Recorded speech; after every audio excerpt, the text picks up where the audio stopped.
All right, welcome everyone to level 3 of Untitled Meditation. We covered, where do we want to start? We made it to level 1, of course. We made it through level 2. And now we're starting level 3. We didn't finish the astral projection teaching. So part of why I'm catching up to where I went for a long hike today. So I wasn't in the office as much or in this room meditating, preparing. But it was a really nice hike, so it was worth it. But usually I spend the day doing the training manual or the audio, making sure that's all ready. Today we're just going to continue with the astral projection workbook. And on that notion, let's just keep talking about out-of-body experience. I do want to answer one of the questions that we have in the chat pod, even though we said we might do Q&A at the end. This question is really relevant, and I'll read it exactly. And again, if you guys have questions about your practice or anything, please ask. I'm happy for us to talk about that at some point. Okay, it says, are we supposed to be meditating on levels 1, 2, and astral projections, or just concentrating on astral projection, programming, and meditating? So it's a really good question, and one of you had said in the chat pod, out of body is definitely awkward. So let me respond to that short one first. It is awkward, and as I've been practicing it again to work at pace with you guys, and I told you last week, I'm being honest about it, I was like, wow, I don't actually like it at this stage of my life. I don't like being half out of my body, and that's kind of what's required to do that. And I thought about I was kind of meditating a little bit before we started, and what I experience now in my meditations is different and better than the out-of-body experiences. So I don't know how much I'll personally push for that, but I always check my inner guidance about what I'm teaching and how I'm living, and I'm still completely on every level aware I'm meant to teach others how to get out of their body. And it's a really important spiritual experience. Once you have that, you consciously and voluntarily work for it, and you get out of your body, and you say, wow, okay, it's real. And then you come back in, you'll know you're a spiritual being. It won't be faith, it won't be belief, it won't be intellectual. Like, you'll know your spirit. And nobody can convince you that you died. You're not the result of this body. It's totally the other way around. The body is the result of you manifesting a body, and you don't have to stay in it 24/7. Someone said, yes, it's definitely awkward in a very good way, to say the least. Nice. If you're at a place in your life where that feels okay and good, awesome. So the question, should you do level 1, 2, and 3, or the astral projection stuff around now? There's no shoulds or even supposed tos. It's not, and so I'm going to answer the question the way I did before we started. In A Course in Miracles, the manual for teachers it's a question-answer format, and the question is asked by the author, whoever the author is, but the question is, how does the advanced teacher of God spend his day? And it says, strictly speaking, oh no, I'm sorry, that's a response to another one. This one basically says that for the advanced teacher of God, the question is really meaningless because he stays in constant contact with a capital A answer, and when he asks a question, he has the answer. Your inner guidance, and this is the best answer to when to practice Anahata meditation and how, but there's another answer that's really important to cover. Excuse me. So as you advance more, you're ideally really in touch with your inner guidance, and that tells you how to live every moment of your day, right? It tells you when to rest, it tells you when to eat, it tells you how much to eat. That's the whole idea of surrender and letting to use a Course in Miracles word or more Christian theology, to let the Holy Spirit guide you and to welcome that voice into your mind and realize you do have a superconscious mind, you do have a higher self, you do have an oversoul. Those are all words for the same basic reality. And that does guide you each and every moment. To me, you want to just ask that voice, what should I be doing? However, and not a should, but just, what are you telling me to do? And then you basically do it. But in the beginning of spiritual, that's the answer for the advanced teacher of God. In the beginning of intense spiritual practice, like you might say, well, I've been on this spiritual path, But there's a difference between the different stages of spiritual growth, right? We talked about the ox herding picture, stages 1 to 10. Let's review those very briefly to answer this question. Stage 1 of the ox herding pictures, you're seeking the ox. You're looking for a higher wisdom. By definition, you don't have that yet. So you can't actually let it guide you, because even though it is guiding you, because you don't know how to listen to it yet. So stage 1 of spiritual growth, where you start saying, who am I? Why am I here? What am I meant to do? You're not going to start spiritual practice yet, because you don't even know there is such a thing. It's just something is awoken inside of you. Stage 2, you start finding the footprints of the great masters, the saints and sages whose teachings are available to us, who have walked through the jungle before. You say, all right, I'm going to follow their way. I'm going to read their books. I'm going to listen to their lectures. You know, this day and age with YouTube, we got more than we did 100 years ago, right? You can go listen to some really great saints. We're back, you can't hear Buddha, what he said. So anyway, you start listening and learning, but you're really not applying spiritual practice yet. Eventually, stage 3 kicks in, and that's where, let me see, okay. I had to see what you guys are typing in case it related to technical issues. I'll double check what you said after, since it looks technical actually. So in stage 3, you get the first glimpse of the ox, the first glimpse of the self. You say, whoa, there's reality. There's something beyond time and space and body. There is spirit, there's infinite universal love, there's peace, there's joy. When you have that experience of all pervasive oneness, you'll never be the same again, but it will go away, right? It'll just be a glimpse, but you'll go out of your mind wanting to experience it again. That's when you start spiritual practice. If you haven't had that experience yet, you're doing spiritual practice, but you don't even really know what's going to happen when things really start to click. So now in these earlier stages, wherever you might, I don't know where anybody's at, I'm not judging, but wherever you feel like you're at, if you're near, in those kind of stages, then you need to do spiritual discipline.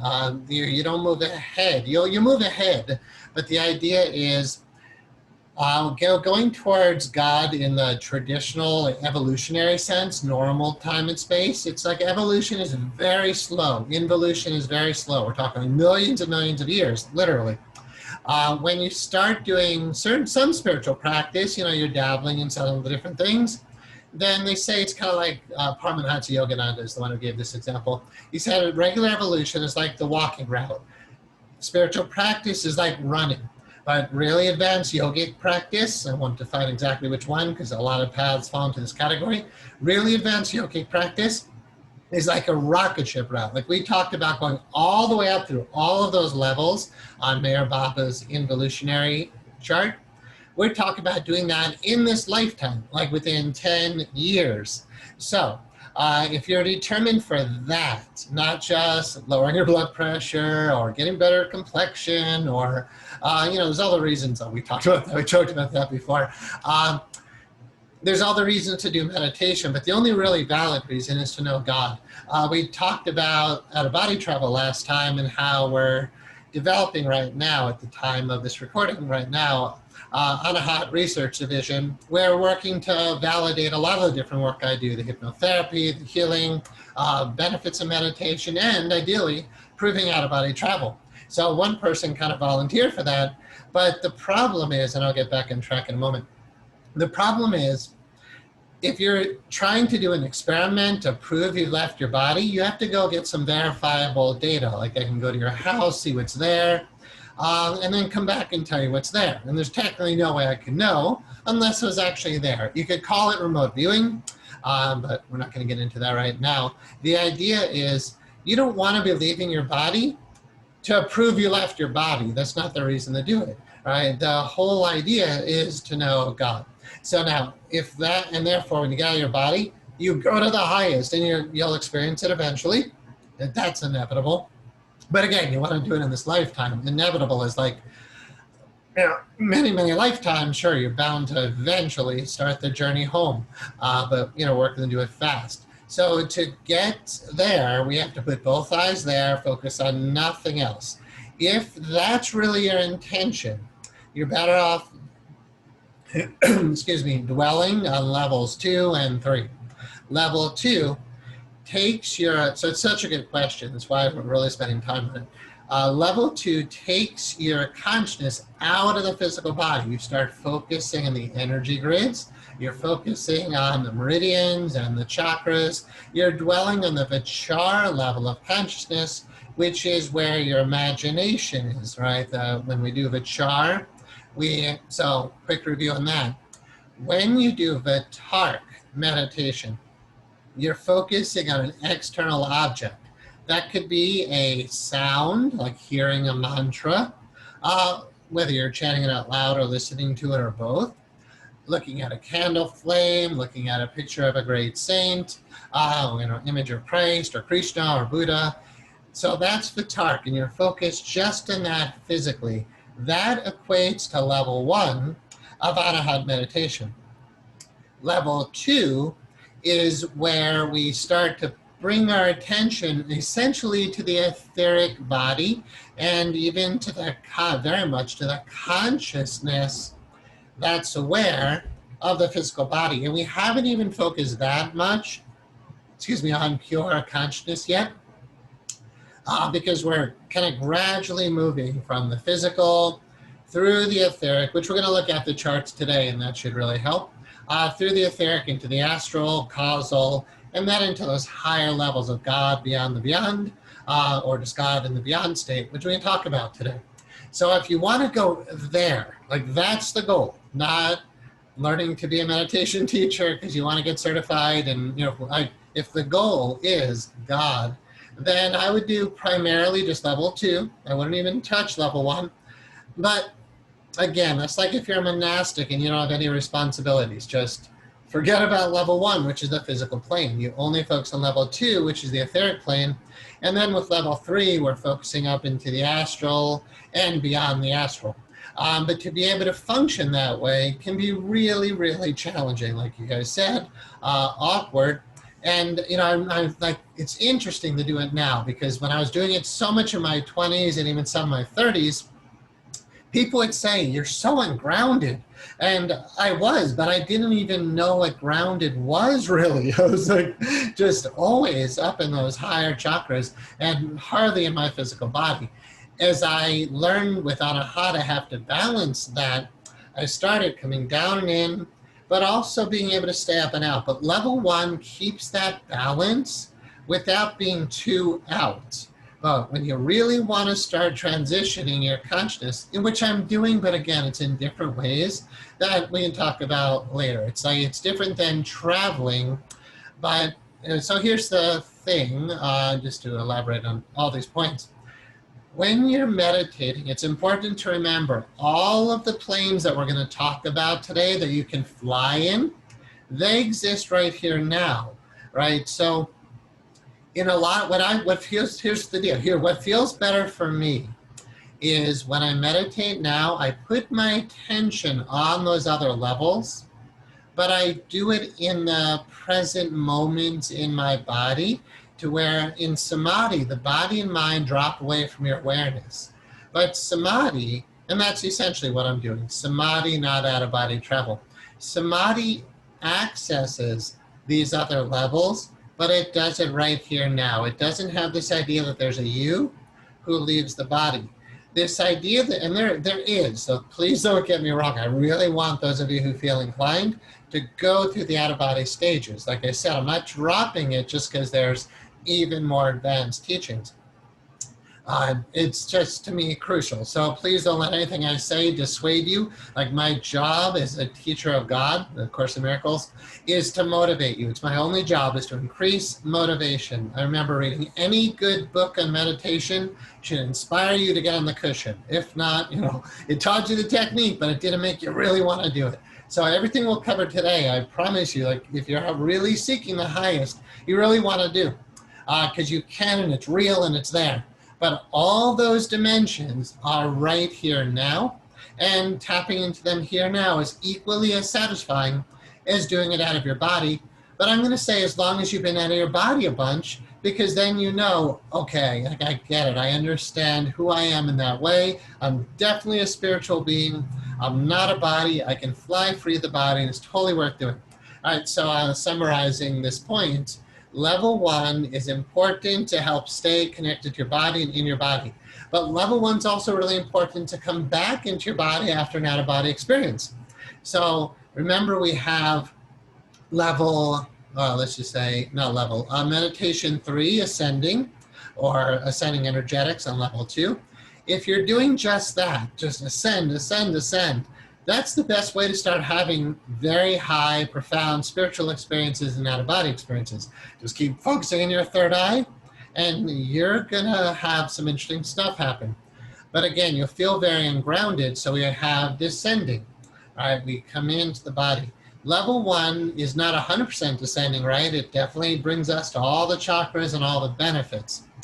So all of level 1 to me is kind of like descending. It's the Tarq, largely, but not totally, largely physical plane experience. But even level 1, we focus on love, spirit, sexual energy, the star itself. But it's largely kind of two-dimensional. Your body's three-dimensional, but it's still kind of narrow compared to the whole universe, right? So the body's kind of flat.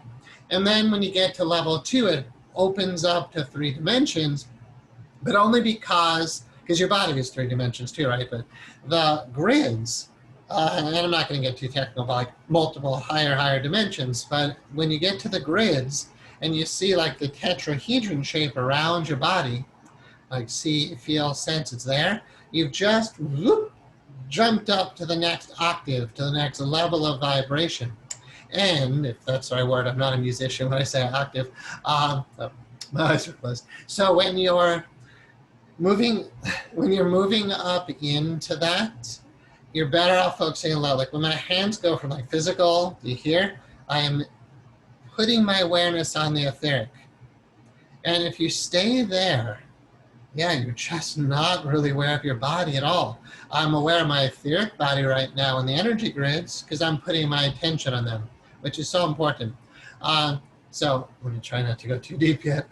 So when you really want to be more connected to your body, keep level 1 in there. If you want to come back to your body, do descending, or just be sure you're doing all of level, do a lot of level 1, whatever you want to. So there's no shoulds. Level 2, yeah, when you really want to start moving out, then go there. But if you don't want to be moving out, you just want to have a balanced, healthy, functional life, level 1 is great. When I was teaching you guys level 1 for all those months, I was doing it, I was loving it. It's a lot easier actually than trying to leave your body. But for those of you who feel inclined to, I really think you should, and therefore just focus on level 2 and level 3, except when you come back down and in. All right, I know there's a very long answer, but I'm going to ask the people who asked. Did that help? Did that explain things for you guys?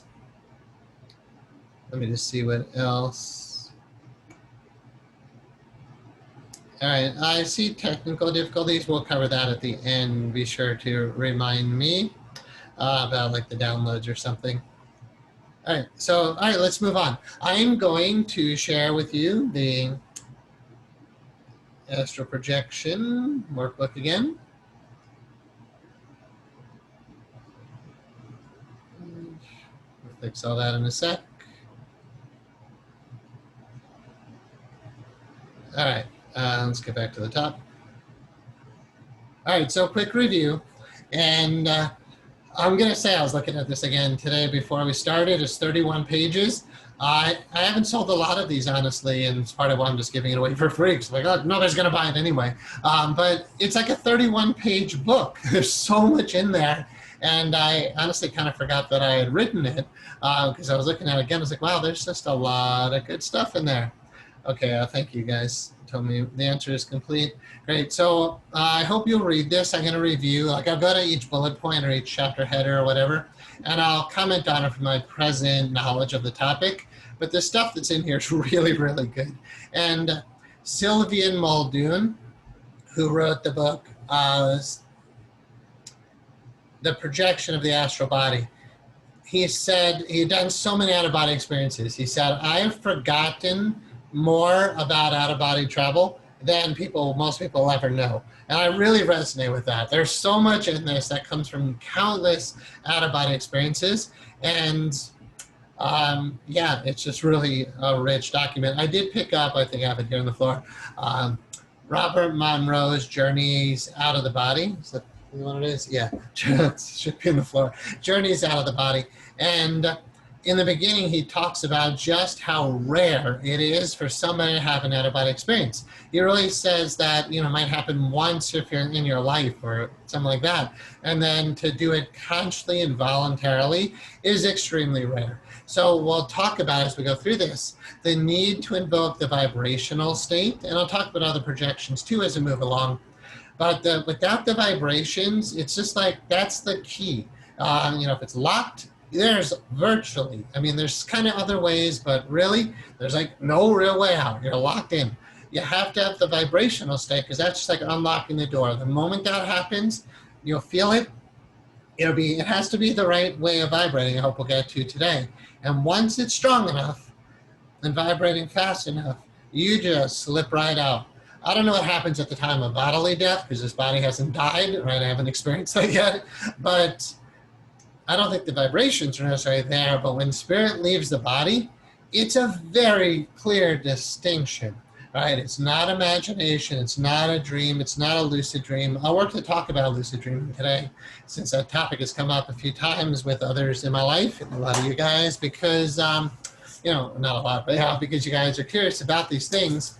But it's astral projecting from a lucid dream is one of the few ways you might get to skip the vibrational stage, but I'm a much bigger fan of vibrations with the vibrational projection, which we'll talk about. All right, so anyway, let me just read what's here. It looks relevant. I have to admit that the descending meditation after these last meditations we are doing is very helpful. I did feel out of my body a lot when I do that descending meditation. It really does make a difference and makes me feel my physical body again. Yeah, right on. So that's, and you'll see in the recordings how important that is. It's like why that when we're leaving, it's great, but if we don't have that ability or like knowing how to, it's an ability. It's not just like knowing that you need to get back in your body. If you don't have the Jariki at your hara, if you don't even know what that means, the sanyam power at your second chakra, if you don't know how to focus below your navel and like lock back into your body, then yeah, you're just kind of like a balloon. Spirit naturally wants to float up. Like when I'm closing my eyes and talking to you about these higher levels, it is a conscious act of choosing to get back in the body and be here, because it's like when the balloon is uncut, when it's untethered, uncut, when the string is cut, spirit wants to just float back up into itself. It's like, a lot of people say, I really want this to be my last lifetime. Well, it might be, because the planet might be uninhabitable. So, maybe you don't want to come back. But the model is you always be of service wherever you go. Yet I hear people all the time saying, I just want to spend my last lifetime. And that's great. I hope in some sense it is. The Bodhisattva vow says you keep being of service as long as it takes. But knowing that you can consciously and voluntarily leave your body at will is a huge sign that if you care about this last lifetime type of thing, because you don't stop existing, so it doesn't really matter where you live. But if you don't want to come back to the earth again, you got to stop putting your attention on it. You have to stop valuing it. You have to stop thinking there's anything here. There's nothing real, there's nothing of value here. And you say, but my children, relationships are always valuable because you're a spirit and they're a spirit, and that's eternal. You don't have to have a relationship with your children, who are just other children of God, in a body. So as you start, you have a relationship with them forever. It's just a question of what is the relationship? Is it based on love and kindness and growth, or is it based on hatred and blame and victim? But we're all in a relationship for eternity. So A Course in Miracles, I'm not just giving you just mathy opinions. In A Course in Miracles, it's really clear that there's nothing valuable on this plane. You don't have to believe that, but the point is, you need to put your attention on what you value. You put your attention on what's valuable to you is what brings you love and joy and comfort.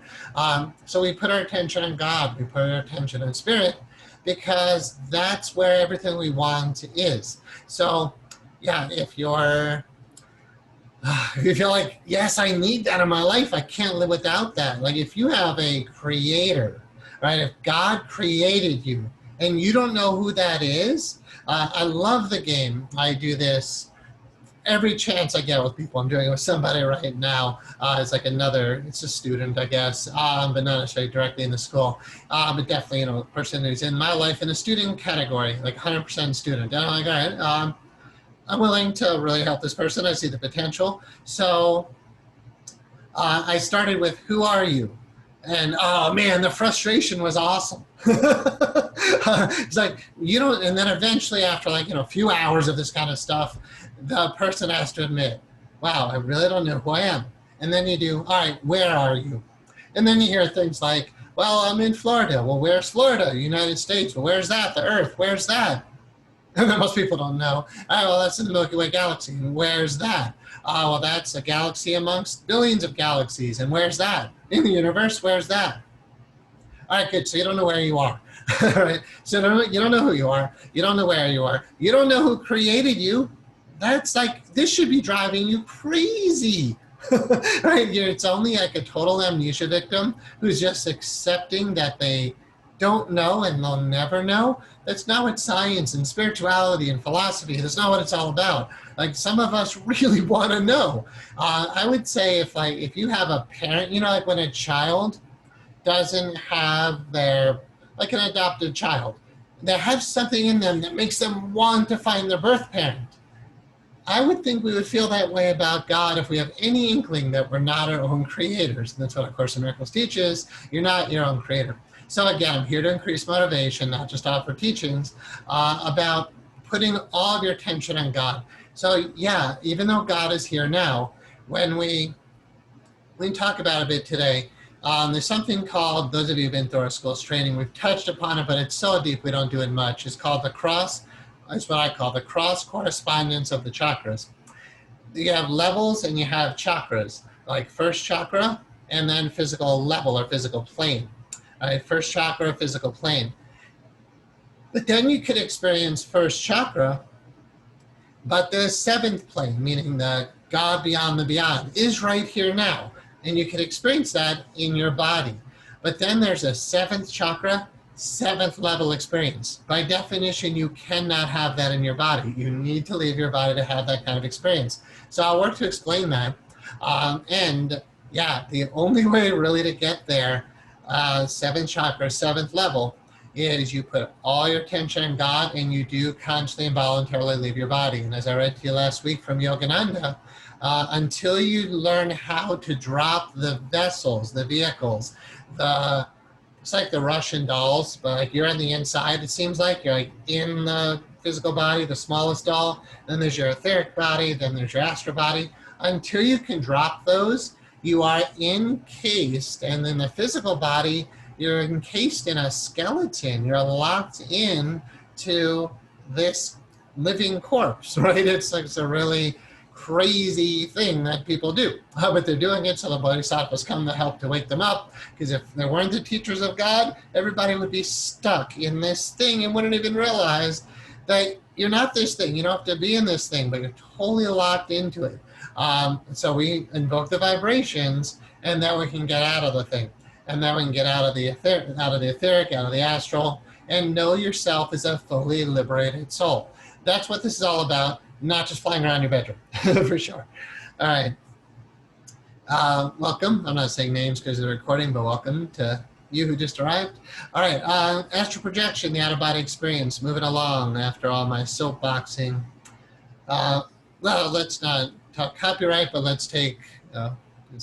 Let's take a moment to remind everybody you shouldn't be watching this video really or engaging the training at this level until you've started at level 1. So if you stumbled across this video, please go to onlinemonastery.com and start with the introduction to the Anahat teachings, and then move through level 1, then level 2. This current class is in level 3, and they've had a lot of disclaimers and warnings to get to this point. It's not that it's unsafe, but it's really good to start from the beginning.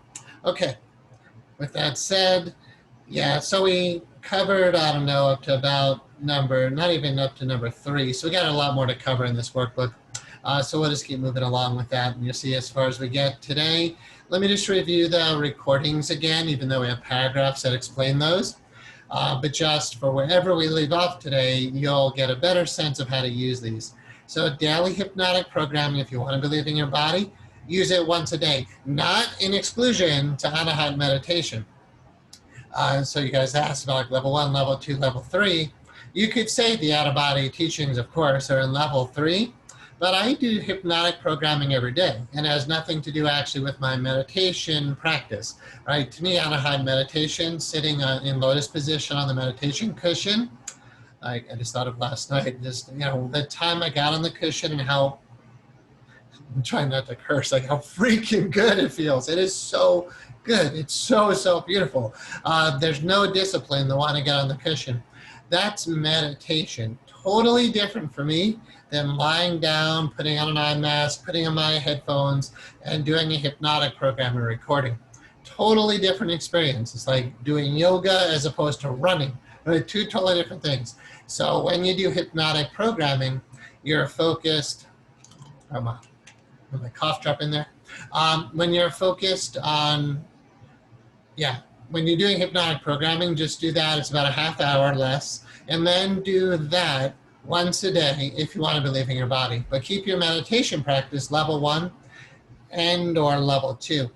Quite often I do level 1, and then just when I finish one round of level 1, I move into level 2, and then I conclude with just ascending usually. So if you're doing just Anahat meditation every morning, a half hour if you can, up to an hour, it's going to take about a half hour to an hour to go through level 1 and 2. So if you're really doing a full-fledged Anahat meditation, as if that's your spiritual path in your life, like the core of your spiritual practice, then half hour or more in the morning, do level 1, level 2, and then, so you're doing the first 12 meditations, and then the next 12, all the energetic meditations of level 2, and then end pretty much back in your body, descend, unless you don't need to, and then do whatever you're going to do. Like if you're in meditation retreat, you don't have to fully descend to continue with your day. You can stay kind of out there if you were doing a lot of level 2.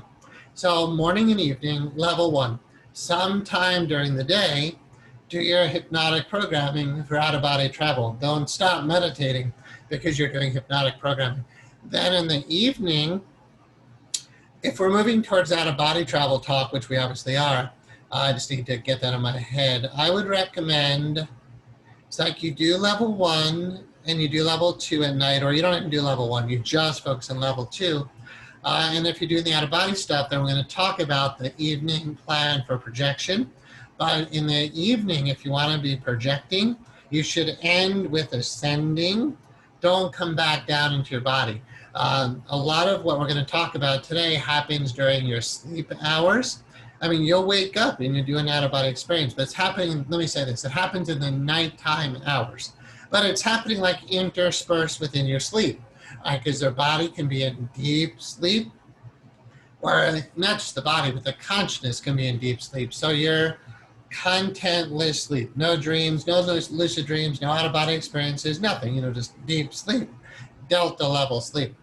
But then there's dream sleep, right? It's all the theta activity, and that's where lucid dreaming is going to occur. I'm honestly not that amazed by lucid dreaming. It's still a dream. You're just conscious in it. Out-of-body experiences are far more glorious than anything you could dream up in your dreams. You can have really cool stuff in your dreams, but it's still your dreams, right? Even though you're conscious in it. Out-of-body experience is much higher in that regard. Okay, so at night, if you're working towards that, you do meditation too, right around basically when you're falling asleep. So you meditate like level 2, ascending, and the evening, just high as you can be. It's hard to fall asleep like that, but we'll talk about it. That's part of why I don't do, or right now, like right now in the stage of my life, I'm not doing tons of this level of work, because that higher stuff, because I have a life mission. I have a lot to do while I'm here on the planet, and I'm committed to doing it because I'll be here for a while. I'll do what I gotta do, and then I'm gonna go. I've already done all the out-of-body stuff to know what it's all about. But if you really want to get there, and again, I'm encouraging you to want to get there. In fact, to get there, you have to want to get there. And you'll see that as we look through the workbook. Okay, so nighttime, if you really want to get out, go like more level 2, ascend, do ascending meditation, do your best to fall asleep, and then we'll talk about the 3 in the morning plan for getting out of your body. I couldn't imagine doing that every night for long term with being a business professional. It's, well, whatever my life mission is, it's my life mission. I have to do it. So that's important to me, and I don't want to mess with my sleep. I need to look at it on camera. I can't be exhausted. So that's so vain, but getting out of it's true. Getting out of the body has a lot of challenges that go with it. So be sure it's the right time in your life if you're going to be playing these recordings, because they're going to wig you out a bit. All right, so nighttime sleep programming is going to keep you moving up and out. Subliminal programming during the day, whenever you want to play it, but it's going to have an effect on you. And then number 4, the descending is more about early morning meditation. When you wake up in the morning, not early morning, but just your morning meditation. But that would be if you didn't know the whole Anahat system. We talked about that last time, right? That if you only bought this workbook for $44.95, that's what the cost is now anyway, then you would only know ascending and descending based on this workbook and the recordings. Okay, so morning descending, or more level 1 for you guys. Evening, more ascending, more level 2. And then there's level 3 meditations we haven't even talked about yet, which are, well, we'll get to them, but we haven't talked about some other Anahat meditations yet, which relate primarily, maybe we'll get to it today, I don't know, but they relate to out-of-body travel. Okay, and then we'll cover these 5 stages of leaving your body today, ideally, so let's just move on. All right, definitely not going to read all that.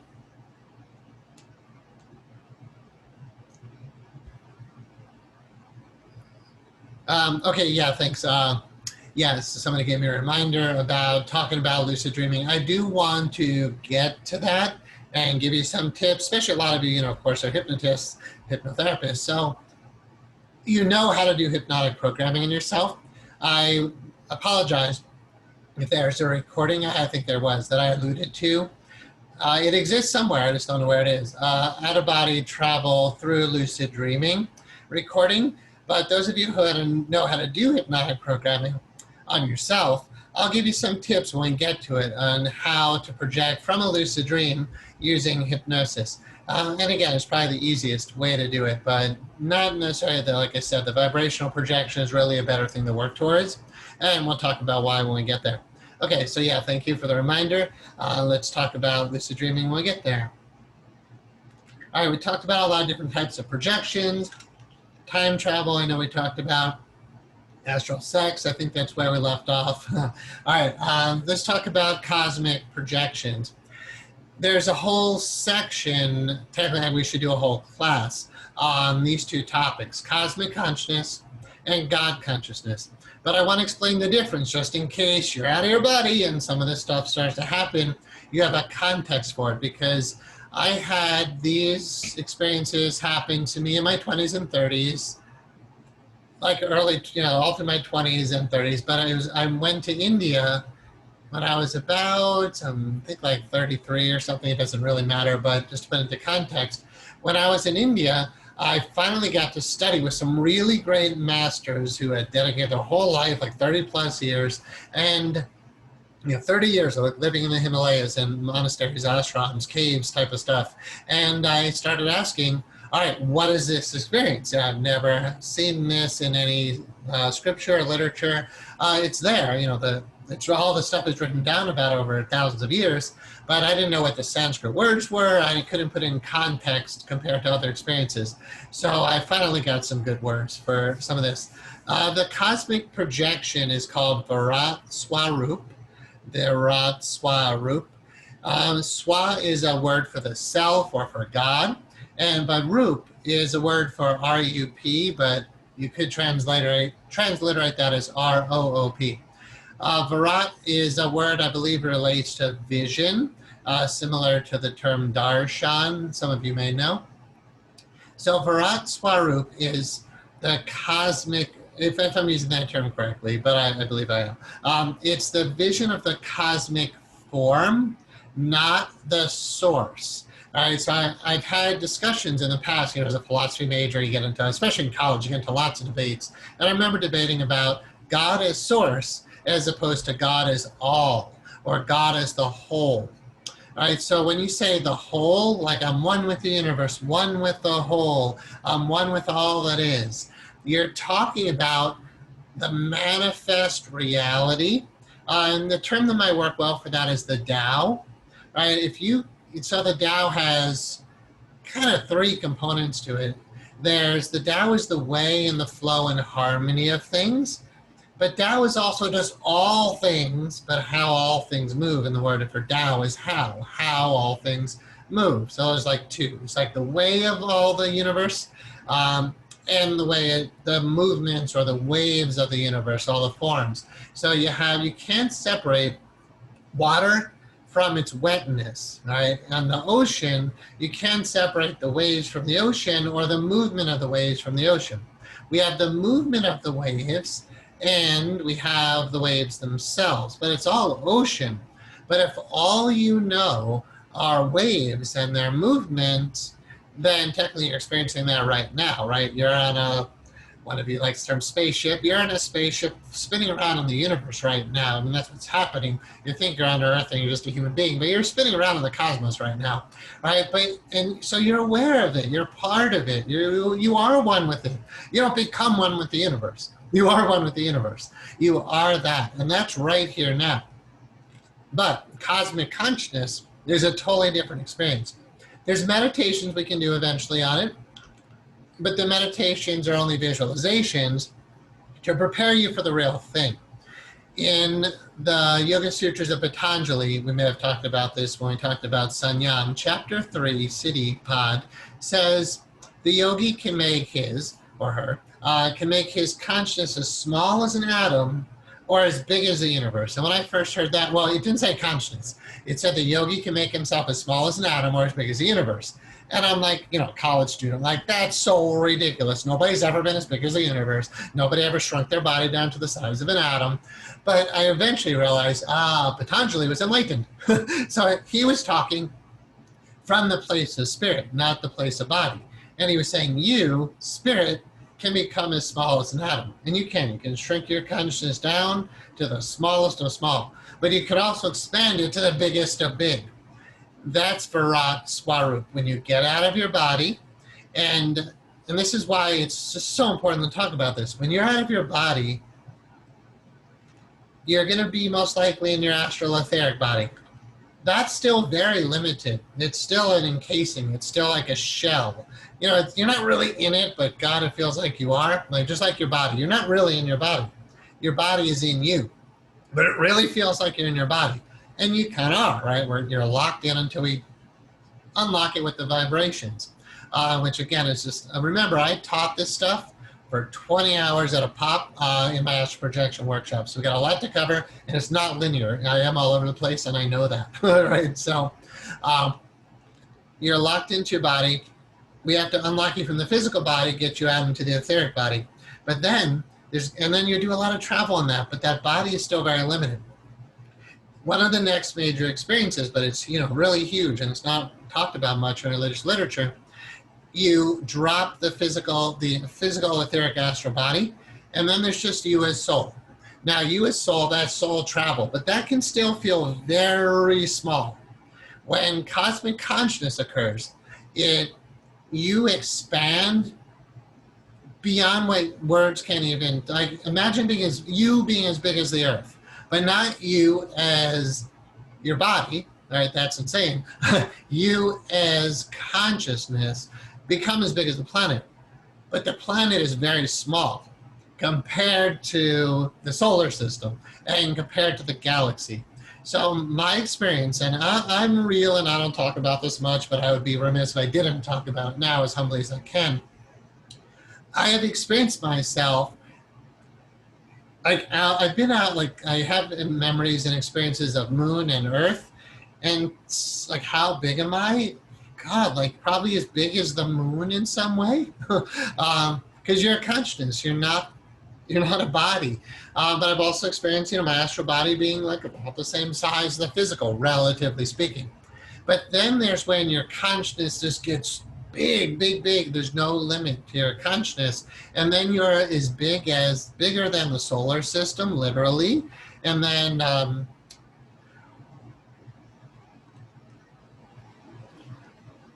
like galaxies. It's, I'm not, I don't talk about this much, but you will get as big as galaxies.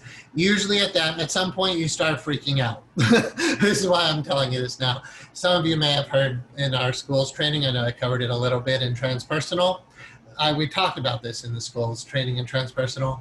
And there's two places this is written of that I know about in religious literature. One is in the Bhagavad Gita, and it's very much what I experience when I start pushing these boundaries. The freak out mode, because you're just so used to time and space, and to think that you could ever be as big as the universe or bigger than the universe is, seems crazy, but you're not a body. So it's hard to wrap your head around that, because we're so used to thinking about right with your body. You have this idea of up and down and in and out and left and right and what's behind you and in front of you, but that's only because you're a body. We talked about if you're standing in a river, what makes upstream and downstream? Only the relative point of view of you in a body. If you're out of the body and you're looking at the whole river, then there's no upstream, downstream. There's a river, and then there's a flow, of course, from top to bottom, right? But there's no upstream, downstream, because you're looking at the whole thing. Like, imagine being in a, here. Well, this is an old classic of Journeys Out of the Body by Robert Monroe. If I put my face in the book, right, I'm on page 171 for what that's worth. October 10th, 1962, night. The second body Robert Monroe is talking about on that page. Now, if I go fully into that page, it seems like there's a past and a future. All right, and from the bottom of the page, then there's the top of the page. But that is so important to grasp. That's the only thing, like 99.9, I don't think I'm exaggerating, you're making this up, I think it's probably accurate, 99.99% of humanity only knows relativity in that way, because all they know is their body, and ideas like up and down are meaningful. Out of your body and these other dimensions, up and down are really meaningless. And even once the vibrations come on, and you start experiencing the sphere of your consciousness, not just the eyeballs. The eyeballs look forward, but you're looking through your eyeballs. But you can look through the back of your head when the vibrations are on. And then when you're out, you can, if you want to, for sure, look in all directions simultaneously. Now imagine that sphere of consciousness, getting so big that you start to fill the whole universe. So the little story in the Bhagavad Gita, Arjuna says to Krishna, the individual soul says to God, is how you could interpret that. So Arjuna, the soul, says to Krishna, God, I want, now to explain that story, they're standing on a battlefield. Arjuna is a warrior. Krishna, simply stated, is his advisor in that moment. And but Krishna is God, in that mythology, if you will. So Arjuna says to God, who's there in a human form, I want to know your true form. Show me who you really are. Krishna says, you cannot see me in my true form through your body's eyes. Your body's eyes are not designed for that. My teacher and my guru, my teacher in India, but he was a guru, but just not my guru. But I lived with a great guru in India, and he said the body has a design limitation, right? It just can't do certain things. It can't see God, right? So when we say a vision of God, we're not talking about with your physical eyes. You don't sit in meditation with your eyes open hoping that Christ or Buddha or Krishna or somebody appears before you. In Zen, if that happens, they say, if you meet the Buddha on the road, kill him. And what they're essentially saying is, that's not God. Right? A vision in front of you is not what you're looking for. So, but cosmic consciousness is very much part of the enlightenment experience. Without it, you really haven't experienced all of who you are yet. As long as you're still limited to time and space, to size, to front, back, up, down, left, right, then yeah, it's not really happening. So you can't see with your physical eyes. So Krishna says, I cannot show you who I am with your body eyes, but I will give you a divine eye so you can know me as I truly am. And Arjuna's like, oh, great, that should be fun. And then Krishna does something to his third eye, to his forehead, which we could talk about. It's not just something I could elaborate, but he does something to his forehead.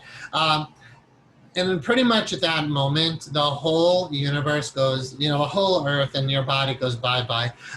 So you can read about what happened for Arjuna in the Gita. It's written about in very mythological Hindu, it's like gods and goddesses and things and, like scary. But what they're implying is beyond what you can grasp with your mind, crazy big, just awe-inspiring, like, just huge. But there's no words for it. So Arjuna starts experiencing it, and then he's terrified of the magnanimity, is that a word? Something like that. Magnanimous nature of that.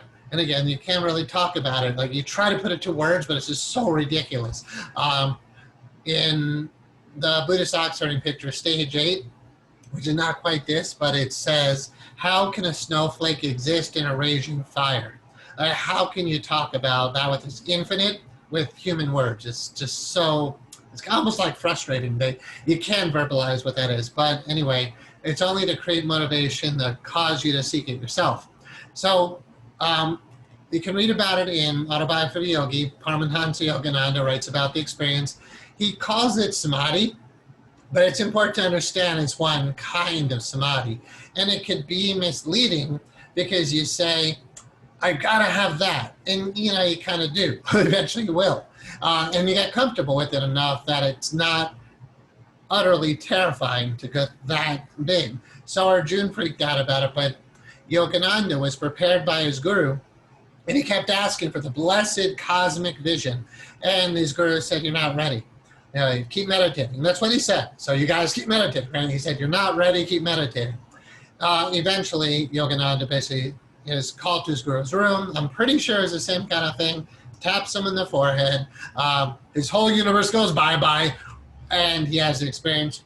He wrote about it so beautifully. I don't have it in front of me to read to you, which I often do when I'm teaching, but we're not going to take 20 hours on this stuff, I don't think. So, or maybe we will, because as I get into it, I'm like, oh yeah, we got to talk about cosmic consciousness. That's kind of big stuff.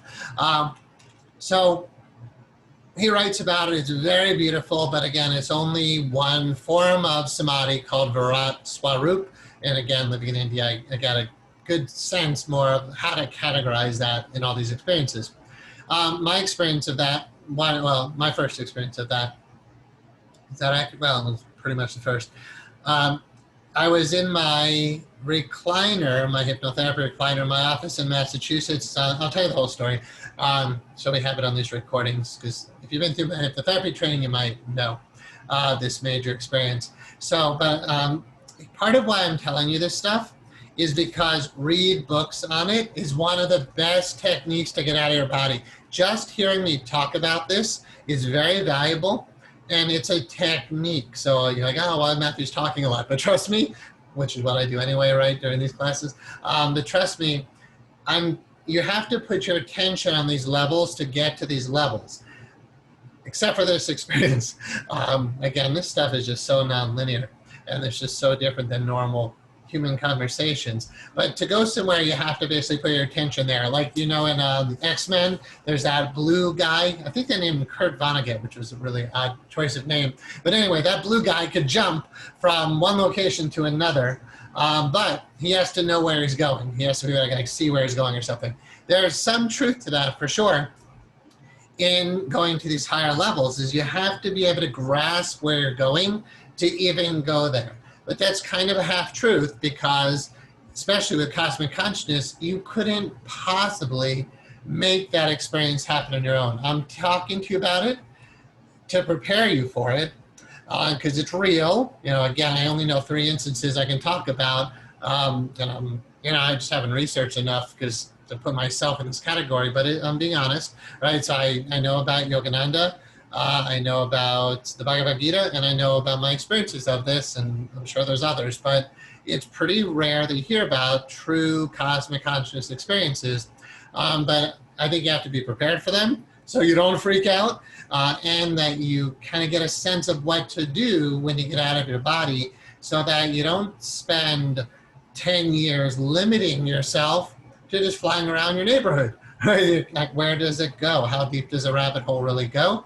And to tell you where the rabbit hole goes, I believe helps to get you there quicker. And you have to do your best to put your attention upon that. But remember, in the Gita, Krishna gives him a divine eye.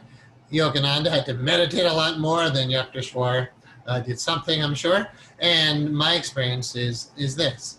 So I'm in my hypnotherapy recliner, but I'm in a deep meditative state. My third eye opens, and I'm able to see the room, the etheric version of the room, basically. But just try to imagine, like, instead of these eyes opening, this opens, and you can see. In A Course in Miracles, it says, is one of the lessons, excuse me, doesn't burp. It says, above all else, I want to see. Above all else, I want to see. Why? Like, why see? Why vision? We know how valuable vision is in our bodies, but that's only a reflection of a much higher form of vision. So vision in Sanskrit is often the term I mentioned, darshan.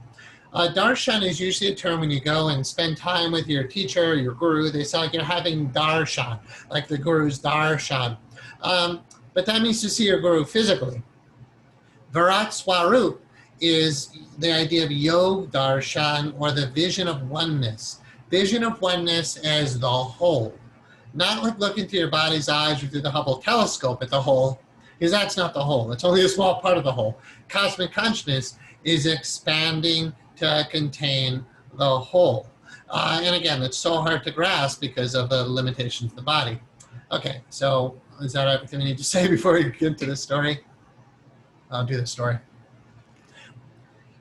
I just want you to grasp what it's like when these things happen if you haven't experienced this. Your third eye opened, my third eye opened. I'm looking at my office, and out of the wall, this is the only way I could describe it, but over from the right corner, but I don't know where she came from, but there was a angelic being. It's more orange hair. It's very beautiful. Just absolute beauty of who this being was. I don't know who this being was. I've never seen her again. She didn't have wings, but if I had to say who was this was absolutely angelic. No words were spoken, no need for that. She just comes right. It's not like we have to talk about a whole bunch of stuff. Like when you talk to your spirit guides, you want to talk to them about all your problems. This was just pure samadhi. Third eye opens. I'm just, there. She comes over. She touches the physical forehead. And instantaneously, I flip out of my body. And again, this is not a dream. This is more real than almost any experience I've ever had.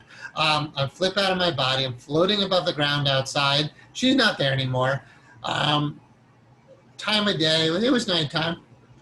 Floating above the ground. I can look down, I can see my car, but I know I'm on the etheric plane. And the car looks different than physical. I look around and I'm kind of just stuck there. And I think, all right, I'm out of my body. I forgot about the woman or whoever that was who touched me in the head. And then maybe there's a reason why that happened. But I just went to my training, all my hypnotic programming, conditioning, what to do in and out of the body. So I said, all right, target destination. I'm out of body. Don't think of body. Think of where you need to go. So I didn't actually have a target destination program, but I thought of a good friend of mine named Brian. And I said, all right, whatever, just get away from the body. Brian, go to Brian. Think of Brian, go to Brian. And I couldn't move, which just happened, but not that often. It was I'm stuck floating here. I'm trying to go somewhere, but I can't go anywhere in the physical plane. It's not letting me. And then I said, all right, let me try to get over to the Vietnamese restaurant down the street because that's what I thought of. And let's just try to get there. Because I know if I stay close to the body too long, I'm going to get sucked back in. So it's all I'm trying to do is get somewhere else. I try to go to the Vietnamese restaurant, but I can't move. And then I'm like, oh yeah, remember the story last time about seek only the highest, seek only God. Which I had that experience I told you about last time with Sai Baba before this experience. So I was like, oh, okay, that's what's going on. And then I just said, God. Like literally just G-O-D. It doesn't matter what word you use. Just have a word for that. I think we talked about it before. Have a word for God and call out that divine name or that word or that mantra when you get out of your body. But know what you mean. Like you're asking for the highest. The moment I said God, it was like someone just dropped the physical earth below me. It was like the planet fell away. My consciousness just started getting big, like we're talking about, until not only am I getting bigger, but it seems like galaxies, planets and galaxies are moving towards me, but I'm getting bigger simultaneously. And there's no way to talk about time, how long that's happening, because it's not time bound. Right? It's like, well, I'm in body time. I don't know. It could have been an hour, 2 hours, 5 hours. I honestly have no idea how long it was body time. But, I mean, it happened. I was back in my body by the next morning. So probably within that happened in the afternoon, I think, as I remember. But anyway, you're probably back within hours. But out there, because there is no time, yeah, there's no way to describe how long it's taking. But I'm getting bigger. Everything is moving towards me, becoming me. And then there was a point of freak out because it was the first time it happened. It was like, and the moment that fear kicked in, everything just right back to the body. I just don't remember how the experience ended. It'd be in my journal somewhere because, like it was like, yeah, that was awe. In A Course in Miracles, it says you should never feel awe for another child of God because we're all equals. But it is appropriate to feel awe in the presence of your Creator. So this is one, and that's about all we're going to talk about it. One of the major experiences you want to be open to. Again, it's my job to increase motivation. Who else is going to talk about this stuff? You don't see this on the news, right? Somebody has to talk about this so that we can open to the potentials of who we really are. So now, think about what I just said about who I know myself to be and who I know you to be and what I know God to be. That's just one aspect of God that we just talked about. And then when I start saying to a beginning student who knows nothing about this, who are you? It's comical. It's tragic on one level, but it's comical that the infinite ocean of divine magnitude, it believes himself to be a body. I don't know if I ever told you guys this story, and I hope you don't mind the way I'm teaching today, but whatever, all I can do is my best. When I was in college, very early years of all this stuff, I'm doing yoga with a friend, and kind of like a student. Most people just become my student, and I'm meditating, doing yoga, and everything is pure light, just pure bliss, pure light. It was my early days where the energy is so strong. I would just roll on the floor in ecstasy. It was kind of immature, but that's how it is in the early days. So I'm just like rolling in the ground next to you doing yoga. And my friend looks at me and he goes, "Lucky you, I'm such a loser." And I swear to God, literally, at that moment, I saw God telling me he was a loser. It was like pure radiant light through his body, not knowing what it was. Said, "I'm such a loser." I'm like, you're God. So when you ask somebody, if you ever played this game with them, who are you? Where are you? When are you? When? You're like, oh, it's 2020, unfortunately. It's September 13th, 2020. What does that mean? It doesn't mean anything. There's no time. Time is a human construct. Space is a human construct. When we talk about ascending, descending, chakras up and down, only because you're dealing with the body right now. Out of the body, that stuff becomes meaningless, like literally meaningless. We got to open us to who we really are, and I do believe that by talking about it and having to read about it is one of the best ways to get you there. If not, we'd be doing something else right now. All right, let's talk about God consciousness to open our minds to that and the difference. You'd be like, well, the whole, right? I said I've had debates in the past about God is not only the whole. God is the source of all that is. Everything that exists that's real, God created, and it's there, and that's the Kibriya, is a Sufi word, the Kibriya, the glory of God. The whole, the all in all, that's where the experience in cosmic consciousness. And work towards it. And you kind of, I would say you have to make a choice to work for cosmic consciousness, because I think it happens through grace. I think you need, every experience I know about, someone came in and opened your third eye. Mayor Baba, one of the greatest saints, we talked about Mayor Baba, he was seen by a great woman saint named Hazrat Babajan to be like the highest of the high. He was like kind of in the avatar category, meaning a pure incarnation of God. And she saw him walking as like a 12, 13-year-old boy. He was 13, ready for his bar mitzvah. And he's not Jewish. But Hazrat Babajan sees young Mayor Baba walk, Merwin Arani is his real name. She sees young Merwin walking down the street. And she's like, oh my God, like this kid is ready to pop. So she takes a rock and she flung it and hit him on the forehead. That's how that happened. He passes out into samadhi for essentially 5 years. And then it took 5 different ascended masters, living beings on this planet, like 5 perfect masters, great gurus living in the planet, to get Mayor Baba back into his body so he could fulfill his mission on Earth. That's the story of how Mayor Baba began his mission. He got a on the forehead. So I guess that'd be like one of the other ones I'm aware of now I think about it. Mayor Baba, third eye opening, experiencing cosmic consciousness for like 5 years, and then all these 5 saints get him back into his body so he can deliver the teachings that are influencing us right now. But he spent most of his time alone and in silence. He didn't talk at all, no words at all. And he just said, I didn't come to teach, I came to awaken. And he just delivered a lot of the stuff that's influenced us today. So from one person, cosmically aware, sitting in a meditation hall or, in a meditation room, where his one room, wherever he was, he's emanating this out.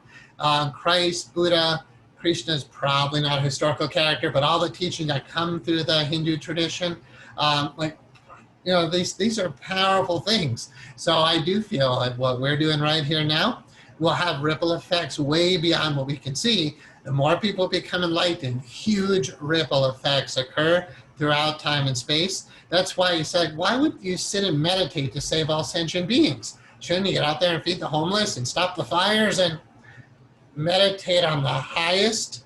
And that's what the highest teachings say, is that's the way to free all beings from suffering. All right, well, stop doing, in a conversation with God, God says, if all of you wanted, all of you, we're a long way away from that. If all of you wanted sickness to be gone, it would be gone. If all of you decided there's no reason to be doing this human planet, this Earth planet thing anymore, we wouldn't be here. But so many people want to be here, want to be here, not just stuck here trying to get out. They actually want to be here. When you start thinking about leaving your body to go to God, you're going to start you literally extract your soul from your body. When you're transcending, when you're ascending, you are literally taking your spirit out of the body. That's what I'm teaching you to do, and we're going to really get into it today as much time as we can. We'll cover as much as we can. So you are extracting yourself, and you have to put your attention on those other levels, because if not, all you're doing is putting attention in your body. When we do descending, we put our attention on our 2nd chakra. When we do ascending, we put the attention on 6th, 7th chakra and consciousness. Just want to be sure that camera didn't get blurry there. Just realize it is awkward to do out of body because you are literally leaving your body. And it's like if you think to visualization or lucid dream, it's no big deal. But if you're literally leaving your body and experiencing the whole cosmos, it takes 5 ascended masters to get you back into your body because you can't even continue. Your body can't contain you. It's craziness how we managed to get in this predicament. All right, let's go to cosmic. But I need to explain the difference. So cosmic consciousness, God consciousness. Cosmic consciousness is you as consciousness experiencing the cosmos. Not in visualization, but real. God consciousness is different in the way I use the term, that's all. God consciousness is full ascension, beyond the beyond, the holy of holies, the sanctum sanctorum, the mystery of all mysteries, In Kabbalah, it's, I don't pronounce it right, it's A-Y-I-N or A-I-N, Ayin. Hebrew is in Sanskrit. It's just like the pronunciation is so important. I have been well trained in Hebrew. So Ayin, A-I-N or A-Y-I-N. And then there's Ayin Sof and Ayin Sof Or. That's 3 levels beyond the chakra system, beyond the tree of life, the Kabbalah system, but the tree of life. So you have 10 Sephirot, or kind of like chakras, which we'll talk about in the class in the future. And then you have beyond that. So we have God beyond the beyond, God in the beyond state, or Father, Son, or sonship, Christ consciousness, Holy Spirit. God consciousness is to go there, not the cosmic vision, because the cosmic vision still involves planets and galaxies and all the manifest reality. God is a source of all energy. So God said, let there be lights. All right? God said, let there be light. Light is the creation of God, but God is beyond light. And then your mind tries to grasp, well, bearded man sitting behind all the light? Obviously not, right? Behind all the light, there's no vibration. That's what anahat is, by the way. Anahat is a really deep word. So now we're going to start touching on like the deepest teachings right now, actually. So God beyond the beyond is beyond vibration, beyond light, beyond sound, beyond geometry, beyond mind, beyond intellect, beyond visualization. So how do you grasp Ayin? I'll explain it more from other traditions. And again, you can't really go there. I mean, eventually you can go there, but you can't go there through spiritual practice unless you know where you're going. You have to know how to put your attention on it, or you just can't go. And that's what it comes down to. There's two real prerequisites, maybe 3. I don't think there's that much, though. It's actually a pretty simple formula, but you do have to know, what it's all about. Number 1, you have to want to go there. Number 2, you have to want to go there. Number 3, you have to want to go there. No, but it's largely desire. But 1, want to go there. 2, put your attention there. And 3, love it with all your heart, body, mind, soul, spirit. So want it, love it, and put your attention upon it. That's how to meditate. Not the only way, right? But that's really good advice on how to meditate on the highest. Want to experience what I'm going to talk about now. And again, it's my job to increase motivation. That's all. I'm not really just to teach you techniques. The techniques are secondary to the wanting. All right. So again, motivation is more, and this is teaching you to be teachers of this system. You have to increase motivation. There's many techniques that get you to God. But you only do the techniques if you want to go there. When you get out of your body, you have to want to go there. Because if you want to go visit your best friend, great. God will be waiting. But your best friend, when you go fly over to the next state over and like, well, I did it. I'm a spiritual being. And I saw my best friend. And you come back and you call your friend. And you're like, you were sitting at your computer and you were watching. Oh, I don't want to say what you were watching. I saw you. And then you come back and you guys talk about it.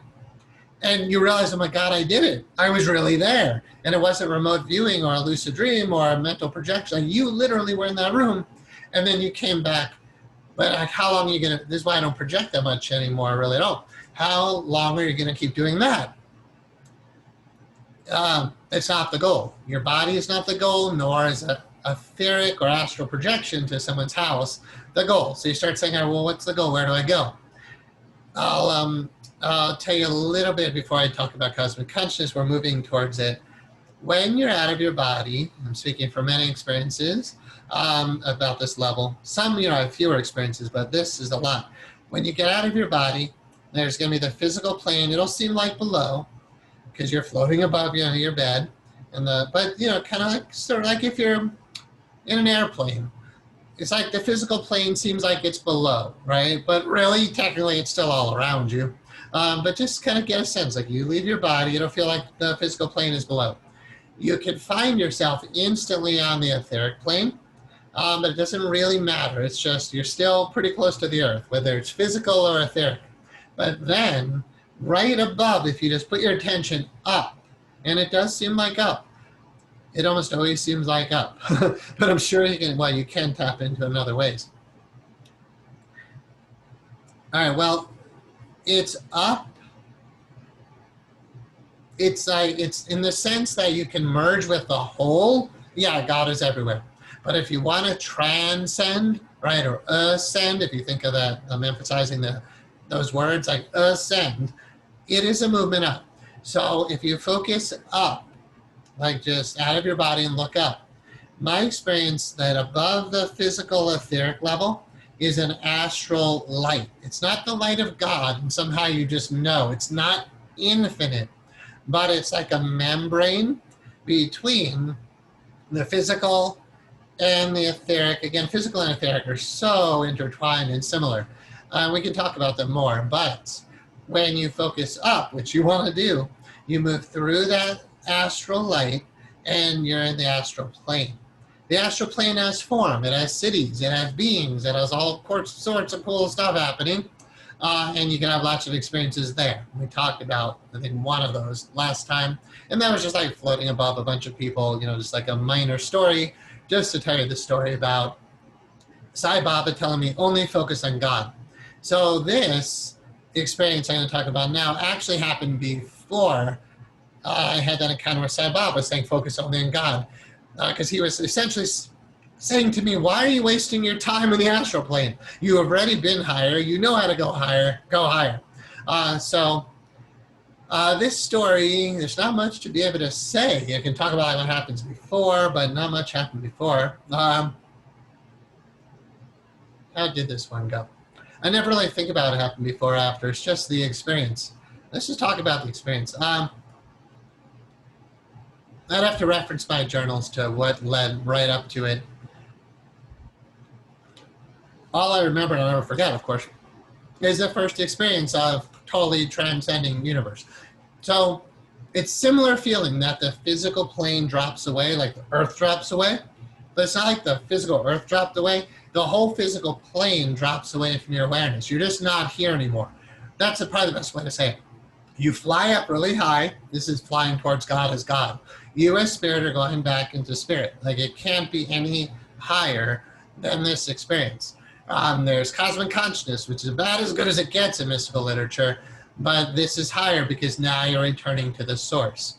And remember stage 9 in the ox-herding pictures, even though I'm talking about stage 8, by the way, but here we're alluding to the idea of the last 2 major stages of the ox-herding picture. Stage 10 is coming back to the market, entering the market with helping hands. Stage 10 is the return back to your body to be of service to others.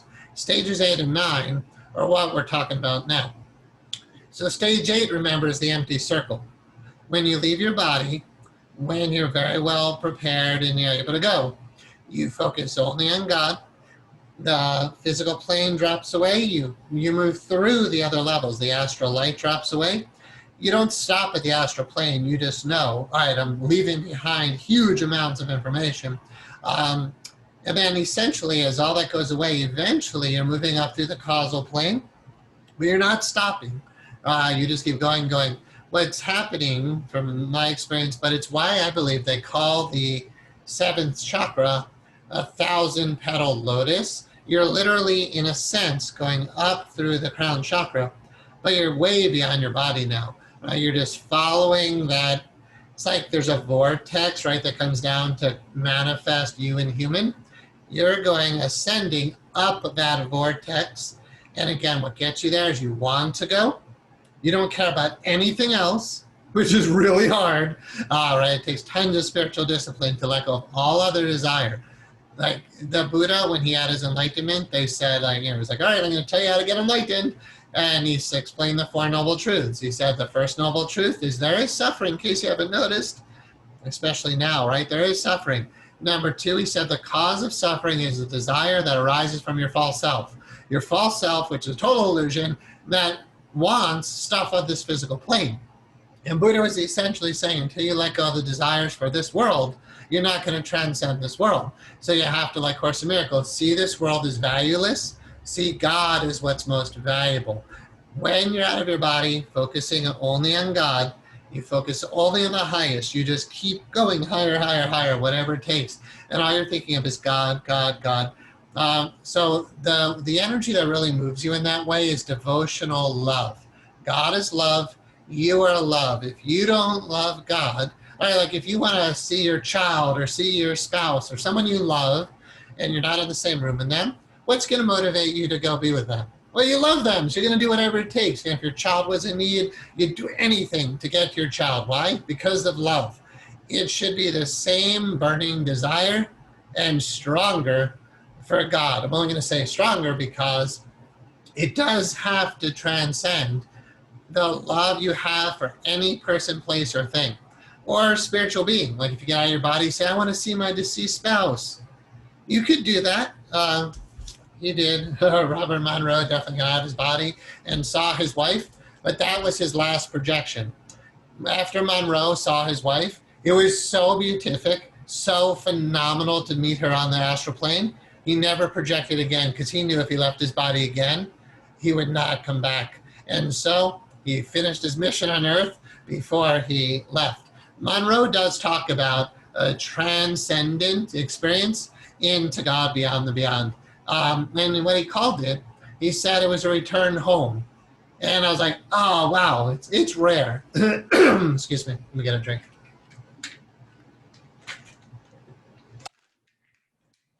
In mystical literature, it's actually very rare to hear the experiences, excuse me, of someone who goes all the way beyond the beyond.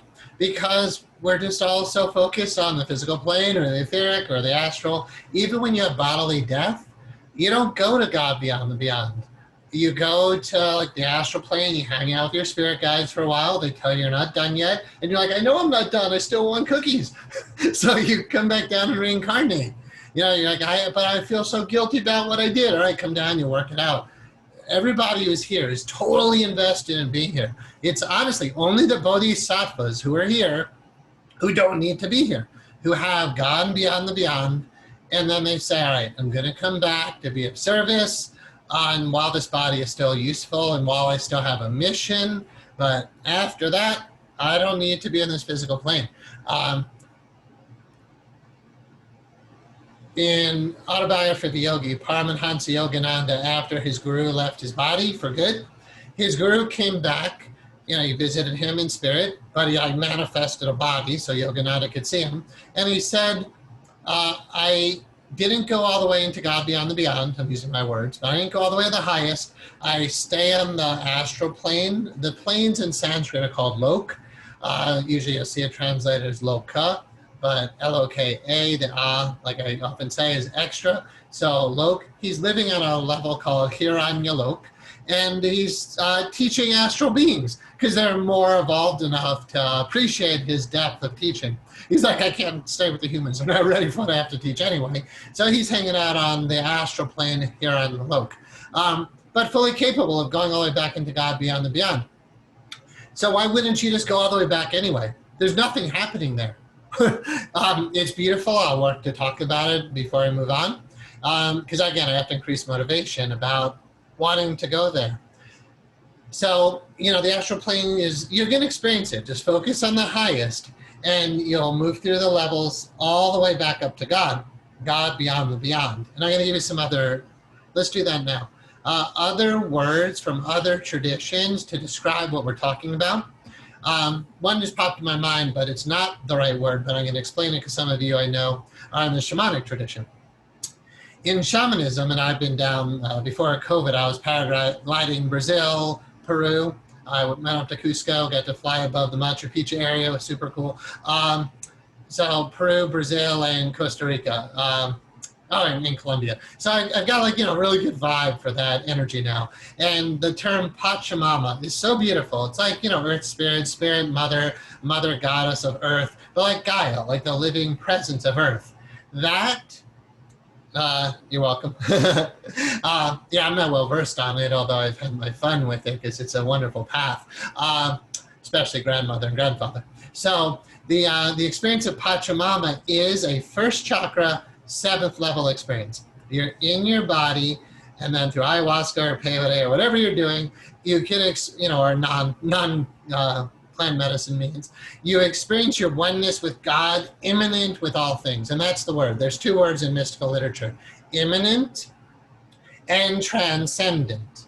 Immanent is like Pachamama. You feel the divine mother, goddess in everything. And it's very feminine in the sense that the Shakti, to use the yogic terms again, Shakti, which is the light that emanates from God, is often considered feminine. And Shakti is the energy that manifests the whole universe. So when you're in your body and you're tapping into the mystical level that's here now, which again is what I do. Like I said, I don't really leave my body anymore because Pachamama is right here now. God beyond the beyond is right here now. You don't have to go anywhere to feel it. And I have a mission to do here, so I don't need to leave anyway. I'll be here for however many more decades, whatever, and then I'll go. It's no big deal. 30 more years here, whatever, and then I'll go. So 30 years to fulfill a mission, and then you go. Like, thank God you get to go. I don't know why people are so, actually what we're talking about is why people are so scared of dying. They don't want to die. Like, because you want to be here. I don't want to be here.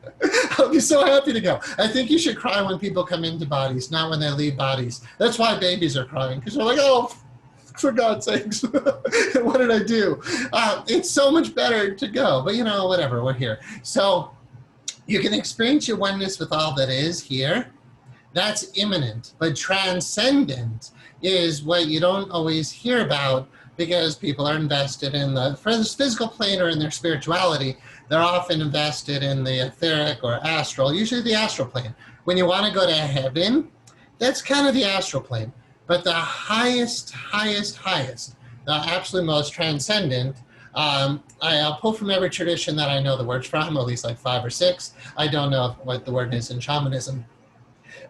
In Kabbalah, so Judaism, we talked about ayin, A-Y-I-N. Ayin can be translated as the mystical no-thingness, the mystical nothingness. What is it?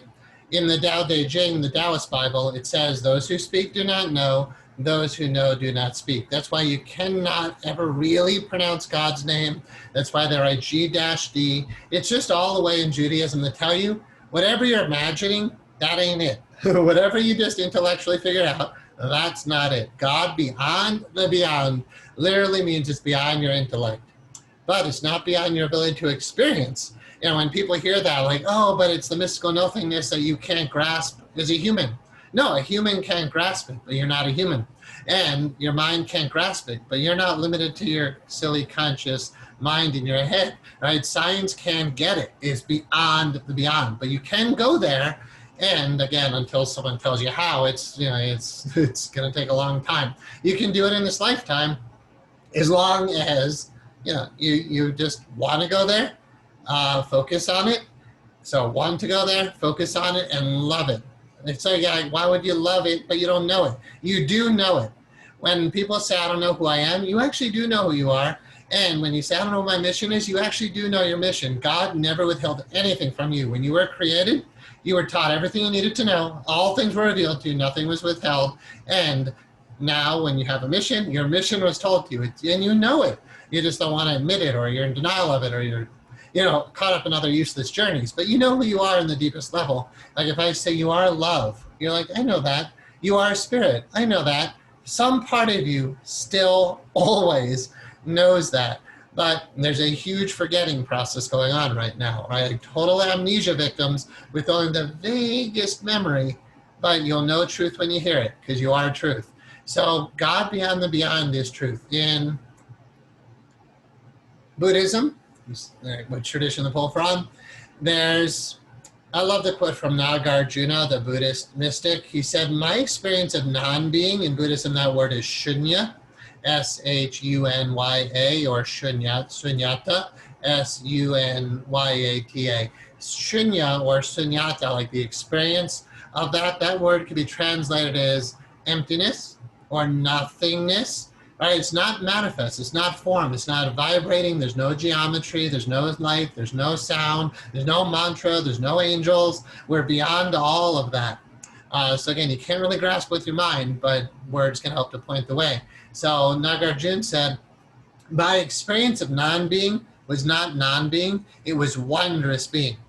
You love God, whatever that, you might people are like, I don't love God, I'm Buddhist. You love the one reality because those are just words. Like, the fish loves the ocean. Doesn't matter what the fish calls the ocean. The fish might not even know it's in the ocean. Like Kabir, the great poet Kabir, he said, I laugh when I hear that the fish in the water is thirsty. You are immersed in water, but you're also kind of obviously caught up in this human matter thing, human body thing that seems like it's physical matter, even though it's all pure energy, and we know that scientifically now. The journey into God beyond the beyond is beyond all energy, because God said, let there be light. So the light emanating out of God is anahat shabd. And as an anahat teacher, if you're moving that direction, you have to understand these terms to be an anahat teacher. All right, so imagine God said, let there be light. In the book of John in the Bible, I believe it's how the book begins, and John, whoever that was, is not the first person who wrote this, but it's written there, and he says, in the beginning was the Word, and the Word was, it's said in the past tense, even though it should be, in the beginning was the Word, and the Word was with God, and the Word was God. I would prefer you just use present tense, because it's always happening. In the beginning, whatever that is the Word. The Word is with God, the Word is God. Like God, so Ohm.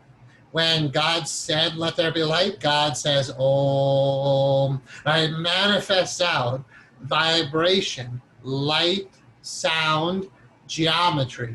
That's what manifests out of that.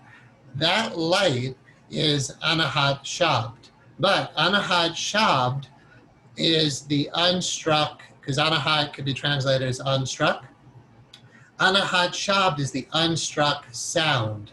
It is Om before Om even starts vibrating. It's the pure potentiality of God. It's like a bell. So this is why anahat is called anahat, unstruck. Unstruck is referring to a bell that has not yet been invited to ring. That's the nice way that Thich Nhat Hanh says it. We don't strike the bell, we invite the bell to ring in Vietnam.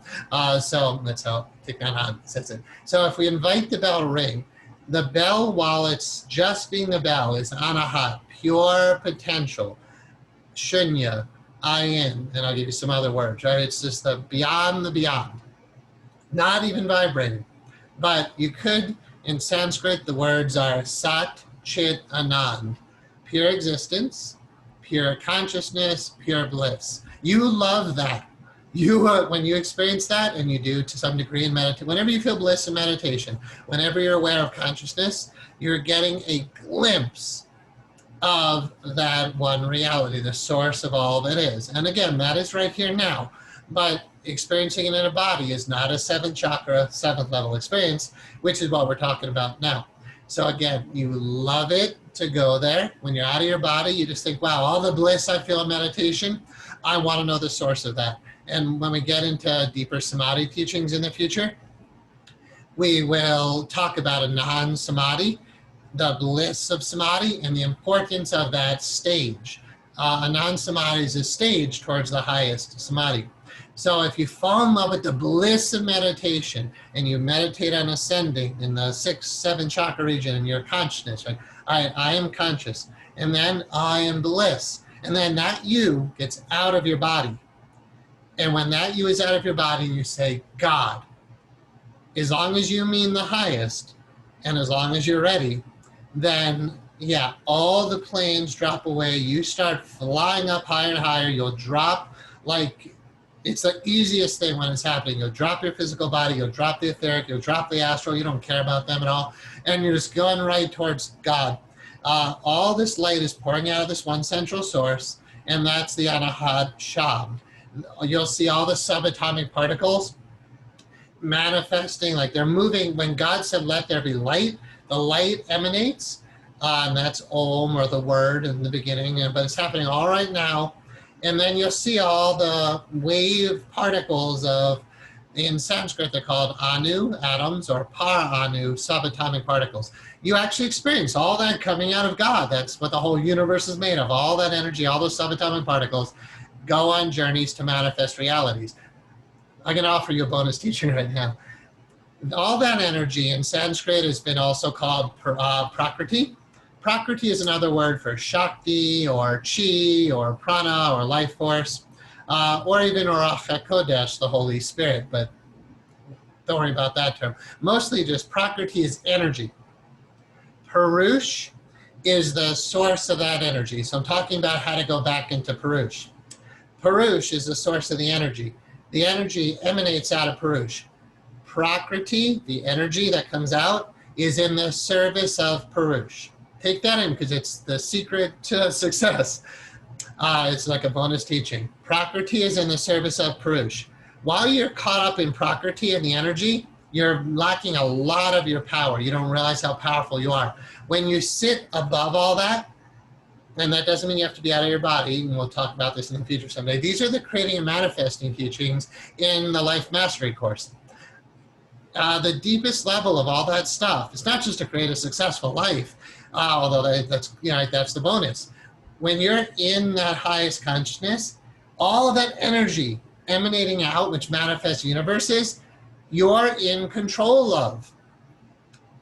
You feel like a victim, but it's the other way around. In A Course in Miracles, it says you're not the victim of the world you see, you're inventing the world you see. And nothing happens to you that you're not somehow asking for on some level. All right, so if you're asking for things to happen on these lower levels, you'll get them. You get what you want in the end. Like, that's how it works. Desire is the key. You get what you want. So again, this talk is motivation to want to know God. You get on the meditation cushion, you know why you're doing meditation. You're like carving out these tetrahedral fields that serve as like a vehicle to transfer your consciousness into, to get out of your body, to call out for God, to go to God. Like, that's what level 3 is really all about. And I don't think we talk about this much today, but I'm just going through the training manual. I'm like, oh, we got to talk about cosmic consciousness and God consciousness, or else you won't even know they exist. You'll be doing Anahata meditation. I mean, maybe some of you know, but generally I have to talk to you if you don't know. You'll be doing Anahata meditation to balance your energy, to heal your body. Get all the benefits that come from this. The benefits come by themselves, just like all the yogic powers will come by themselves. You'll have psychic visions, you'll have out-of-body experiences, you'll have prophetic visions, you'll have angelic visits, you'll see fairies and angels like ascended masters. All that stuff will happen, but you just keep focusing on the highest. That's the real secret. But once you're really established there, you're incredibly powerful. And maybe someday in the Anahata teachings, we'll go into the creating and manifesting teachings. But I've made this pretty well available on the school's website. I just don't, in instituteofhypnotherapy.com, Inner Hypnotherapy School, I just don't think a lot of our hypnotherapy students really grasp why that formula works. Because you are Purush, you are divine consciousness, and you're just returning back home. Okay, so we're still talking about me moving up into that. I'm referencing my experience, but going slow, just so we can talk about it. All this light is pouring out of source, all the subatomic particles. There's a point. It's called the Ohm Point or the Bindu Point. It represents the third eye, that dot, in the forehead that you see in Hindus, basically. It represents an open third eye. But deeper than that is the idea that there's a point. And it's really like, if you think about the 1,000-petal lotus of the Sahasrahara chakra, all this light emanating out, it comes out of one central point, again called the Ohm Point or the Bindu Point. I don't know that you have to focus there, because if you're seeing that, it's because you want to know God. But you just keep focusing on God, and you're going to keep going right through that point. It's like, these are scientific words, and this would be called pseudoscience to try to bring the words together. But if you could imagine going into a black hole, and there's like the point called the event horizon, where all the light that's being sucked into the black hole, you move through. So I've never flown through a black hole, and I don't know. I don't think we're advanced enough in science or mysticism yet to say what I'm going to say now. So this is a hypothesis. I suspect a black hole, because you think about it, a black hole is swallowing up tons of light energy, and even light can't escape it. But where does all that energy go? Well, a lot of physicists are saying it's probably spinning out of the other side somewhere, right? Because that energy can't be created or destroyed. But we can't grasp that, right? But you imagine if you, but again, whenever they say you, they're talking about a body or a spaceship. If you could fly through a black hole, out of your body, you can.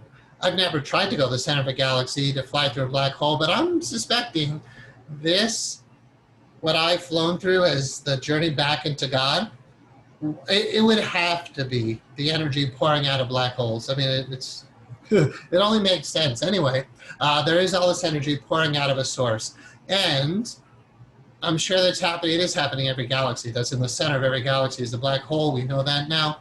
But anyway, out of your body, you can journey back through that so-called, what I'm calling in pseudoscience, the event horizon, where there's going to be the place where all the light is no longer like it's pouring out here, but you're putting your head up into it, so to speak. You don't have the head, of course.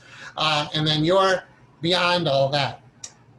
What other words? I want to give you the words anahat and anahat shabd a little bit more, and then the other words in Buddhism, Judaism, and Christianity. It's called unio mystica, and the Christian mystics have clearly talked about these transcendent experiences. They focus only on Christ. Christ becomes the way, the truth, the life for them.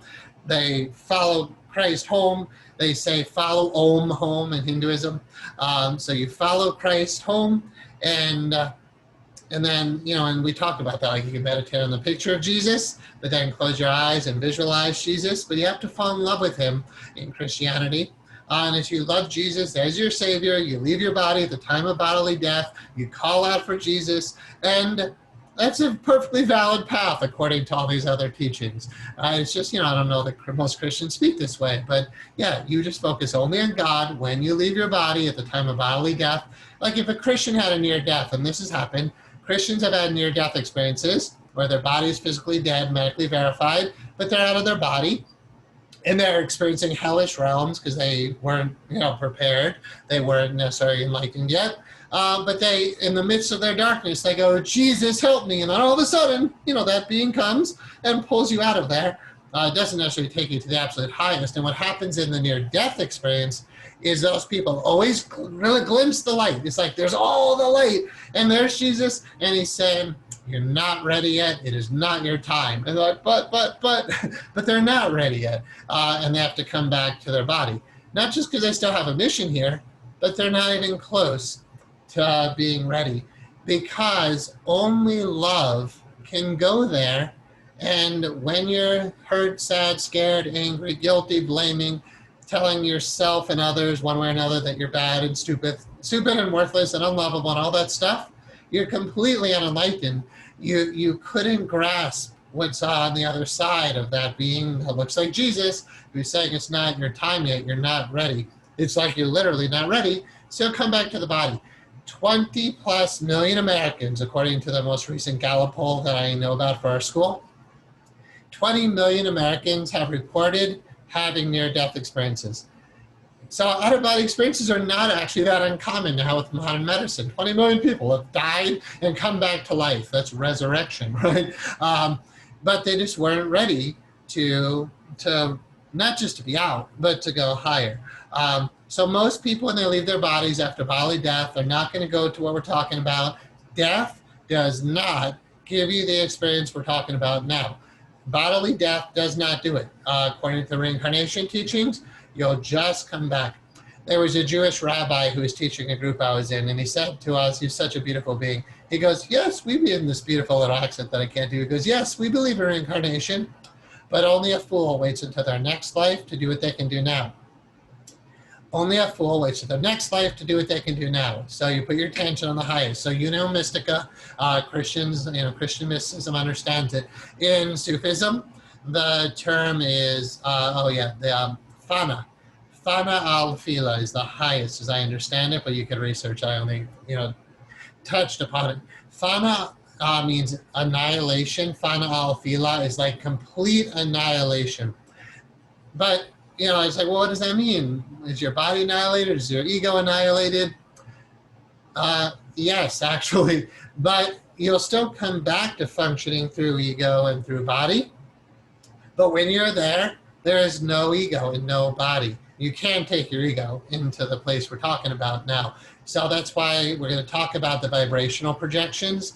and emphasize those, because if you try to skip the vibrational projection and you skip what I'm talking about, like if you do lucid dreaming and you get conscious in your dream and there you are, you know, like a person in your dream, and then you say, all right, leave now, and you get out of your body somehow, you're still going to have a very human kind of experience. It might not be on the physical plane, but you're going to be this finite being encased in an etheric body. It's not that high, actually. It's higher than most people have gone, but a lot of people have a glimpse, that kind of thing, you know, leaving your body a little bit here and there.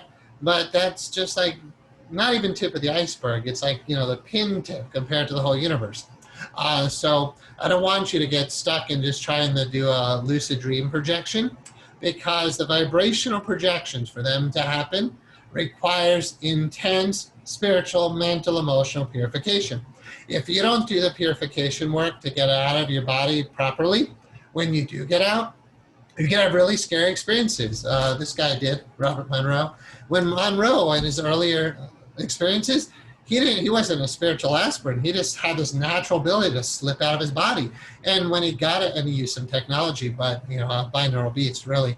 But when he got out of his body, he had like little like entity things latching onto him at one time. That stuff was already there. You think just because he got out, they were like 1,000 miles away and then jumped over?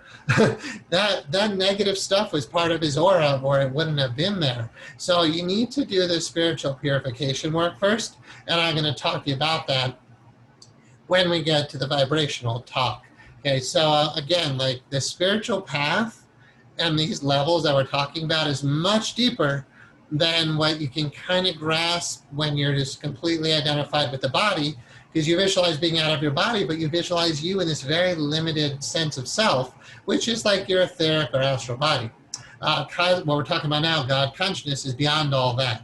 So these are, again, I'm referring to, and this was my major in college, literally, what we're talking about now is my major in college. There were about 10 of us. I had 10 philosophy major buddies and about 10 religion buddies. That was it. Out of all of University of Florida, there were like 20 of us total studying philosophy and religion.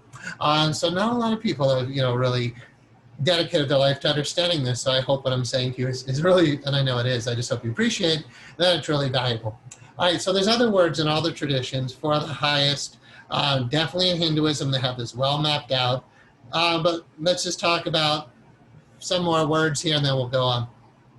While you're going through the light is not the goal. Don't stop at the light, just keep going to the highest. This is in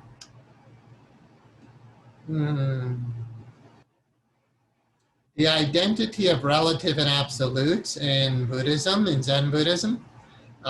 There's a lot of reference to this deep stuff, but it talks about an experience of the absolute is not yet enlightenment, and do not seek the light. But then you're like, but I should seek the darkness? You can seek what you're conceiving of. All right, you say, I can visualize light, I can imagine light, but that's not the actual goal. You say, but I can visualize darkness. Well, that's not the actual goal. Remember, we have Tao, and then we have yin and yang. Tao is the one, yin and yang are the two. Yin is dark, yang is light. You don't search for yang, and you don't search for yin. Right? You never hear people talk that way. When I get out of my body, I'm going to find yang. Yang is the light. Yin is the dark. Yin is feminine, yang is masculine. But that's the light. The light is considered yang, masculine, even though, you know, well, whatever. I don't want to get too into masculine, feminine on that right now anyway. But you're not seeking for masculine, feminine, yin, yang, light, dark. You're seeking for the source of all of that. So again, I gave you all the words earlier. The Holy of Holies. The Sanctum Sanctorum, the mystery of all mysteries. That's what it's all about. That's Anahat.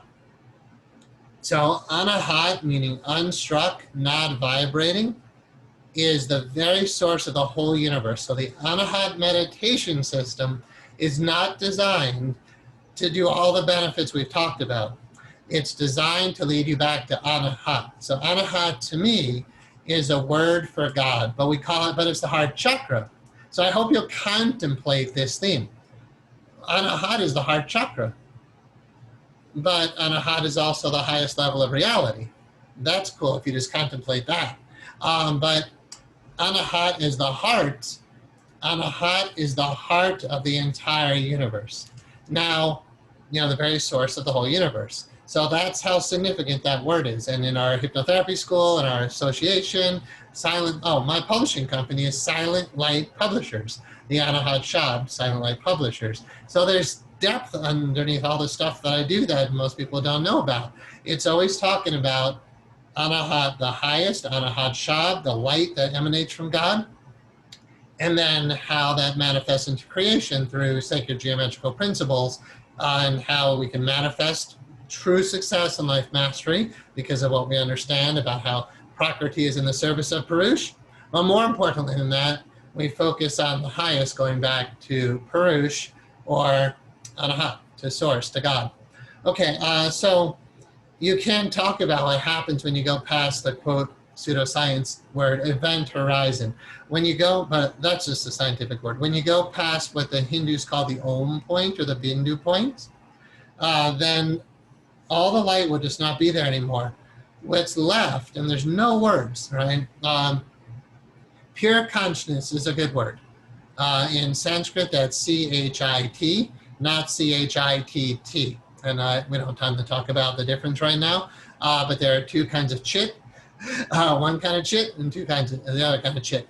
The first chit is C-H-I-T, and that's pure consciousness. And then C-H-I-T-T, or chit vrittis, are waves of consciousness, which are mind stuff. So when it moves and vibrates, when waves form in it, those are chit vrittis. Before the waves, God beyond the beyond, there's what's called parinam, which is change. Something changes in the stillness. God said, let there be light. That's parinam, change, something changed. You're seeking beyond time and space, beyond change, beyond name, beyond form, beyond light, beyond sound. Again, the mystery of all mysteries. You can't grasp it intellectually. But knowing that it's conscious is a really good hint on what to focus on in meditation. So in meditation, we have the object of consciousness. In our meditation system, it's level 1. Right? We focus on the body, the hara, the heart, all that stuff. Keep doing that. Then level 2, we focus on the more etheric, energetic grids. Level 3, we're learning to put our attention higher, higher, higher, and the highest is pure consciousness. But that's you, right here now. It's like, tag, you're it. Tag, you're consciousness, you're it. You're it. And when you meditate, yeah, there's an energy grid, but who's observing the energy grid? And again, we're going to go into this in a future class, learning to focus only on pure consciousness. Because if you don't, you're always focused on a lower level. You want to learn to meditate on pure consciousness. It's not actually that hard, but any good meditation teaching kind of paces and leads you, like I like to say, a sales funnel back to God. It's like we're capturing your attention, and through whatever system, like just follow Jesus or follow Krishna. And by the way, in the Bhagavad Gita, Krishna said, I am the way, the only way to God. And then Jesus said, I'm the only way to God. It doesn't really matter in mysticism, because every mystic and every tradition has sought the highest and has found the highest. Like if you seek, you will find. It's like the promise of all scripture. So you just focus on the highest, which is pure consciousness. So remember the term Sat, Chit, Anand, pure existence. So Sat, pure existence. The underlying ground of all being is what the philosopher Paul Tillich called that. The underlying ground of all being. Pure existence, pure consciousness, and pure bliss. So as soon as we finish the out-of-body teachings, our next set of classes are based on Anand Samadhi and Asmita Samadhi, meditating in bliss and meditating on pure consciousness. If you don't feel bliss in meditation, you can't meditate on it. If you can't find your own pure consciousness, you can't meditate on it, but you can. You just have to go there. My book, Peace Under All Circumstances, you can only be at peace no matter what's happening, including your human being. Like if my body doesn't feel good, if my emotions don't feel good, even if my mind doesn't feel good, it hardly even matters, because I'm the observer of all of that. That's transcendence and witness consciousness. We'll get into those teachings later. They're super valuable, and I really haven't covered them in the way they could be. To me, they're very simple, but when I find myself talking, I'm like, oh, wow, this stuff needs to be taught. I was going to say shit. This shit needs to be taught. So you're pulling back behind all of it in meditation. When you leave your body, that you goes to God. That's flying towards God as God. But you have to know yourself as the soul or spirit. Here's another word for that. God beyond the beyond is usually you could use the word Brahm, B-R-A-H-M, or Brahman you hear in the West. But Brahm, not Brahma, which is, I'm sorry, I don't want to get too technical for you and all these words. Brahman is spirit, universal, pure, cosmic, like not cosmic, just the source of all that is, Brahm. Another word for what we're talking about. Then there's Atma. Atma is the soul. Atma, Brahma and Atma are one, but you have to experience that oneness. You as soul have to fly back towards God and unite with God. That's the goal of the practice. There are 2 stages we talked about in the starting pictures. This is stage 8, the empty circle. And you've got to go there like that. That's putting your attention on that is what gets you through all the other levels as quickly as possible. Focus on the other levels. I'm going to fly to the bedroom. I'm going to do a lucid dream and fly somewhere. That's cool. You're better that you're doing that than a lot of what other people do, right? Like, what human beings do. That's a really good thing to focus on. But once, if you got to kind of like satisfy yourself to have an out-of-body experience, which you should, like get out, be like, whoa, I'm out, this is great. Then you get sucked back in. But once you get comfortable enough getting out, just choose one word, don't be indecisive, just one word. I just say God. God knows what I mean, I know what I mean. It's just 3 letters, I just say God. And then it's just, then you just go. So yeah, eventually there's this infinite light. And, we're talking infinite, so there's no way to describe that. But bigger than, but not bigger, because big and small mean nothing. But let's just say for human speak, bigger than cosmic consciousness, right? Because this is the light that contains the whole universe. You go up into that source, all the light drops away, but what's happening like as you're moving through, the only thing that I am ever aware of that's happening is, and it's not in English, but this is the sentiment, I love you. Just to God. It's just, I love you, I love you, I love you, I love you, I love you. It's like that's your mantra, but you don't have to say it in English. And you can chant your mantra, whatever it is, but it's like, Hare Krishna, Krishna. Hare Krishna means beloved God. So, if you're saying Hare Krishna, you're just saying, God, I love you, God, I love you, God, I love you, Krishna, Krishna, Krishna. Whatever you say, but you hold your attention on that. Again, you move through the light, all that drops away, and you're an infinite, pure bliss consciousness. It's beyond time and space, so it's not, you don't even talk about how long do you stay there. You're always there. Once you achieve it, you'll know you're always there. And then it really doesn't matter if you leave your body or not, because that is everywhere. So it won't mean anything, but let's just talk briefly, then I'll look in the chat pod. Like when you're there, there's no time, no space. So there's no like eventually, but there kind of is an eventually. You start to come back down again, and you get to witness the manifestation of yourself, which is, we don't talk about this that much because we're always talking about how to get there. But there's an experience about coming back, which is, I want to say like just as cool, because it's like when you have this experience, you'll learn more about mysticism than, getting a doctorate, PhD in divinity. When you have this experience, you will experience all the levels of creation, you'll know what they are, and then, spend a lot of time in each one, but you'll know they're there, and then you'll experience the microcosmic manifestation of you. So what I just talked about is ascending back to God. When you're done with that experience, there's no done, but when you come back, it's the descent, and you will witness the descent of you into human form. But it's not just dropping down into a body. Let me speak briefly. It's like pure consciousness becomes soul. It's like, here I am again. Okay, hi God, I love you. I'm going to go down there and do something. But you're not saying all that. It's just there's a you who's soul, and then you have mind, and you're like, all right, I'm going to come back down to the earth. And then you have your soul, mental body, and then the causal body, and then you're moving down with your astral body, your etheric body, and back to the physical body. And you experience like the, I don't want to say creation of you, because creation happens on that higher level. The physical body, the word creation is not appropriate for the physical body. You could say the physical body manifests. More accurately, the physical body is make-believe. It's not creation. Your body is not a creation of God. It is a manifest illusion in your mind. Your body is a manifest illusion in your mind. And you will experience its manifestation, not its creation, but its manifestation when you choose to manifest down into, that's the word incarnation. It's not like you just drop into a body. You literally manifest a body. All right, let's see what somebody wrote in the chat pad.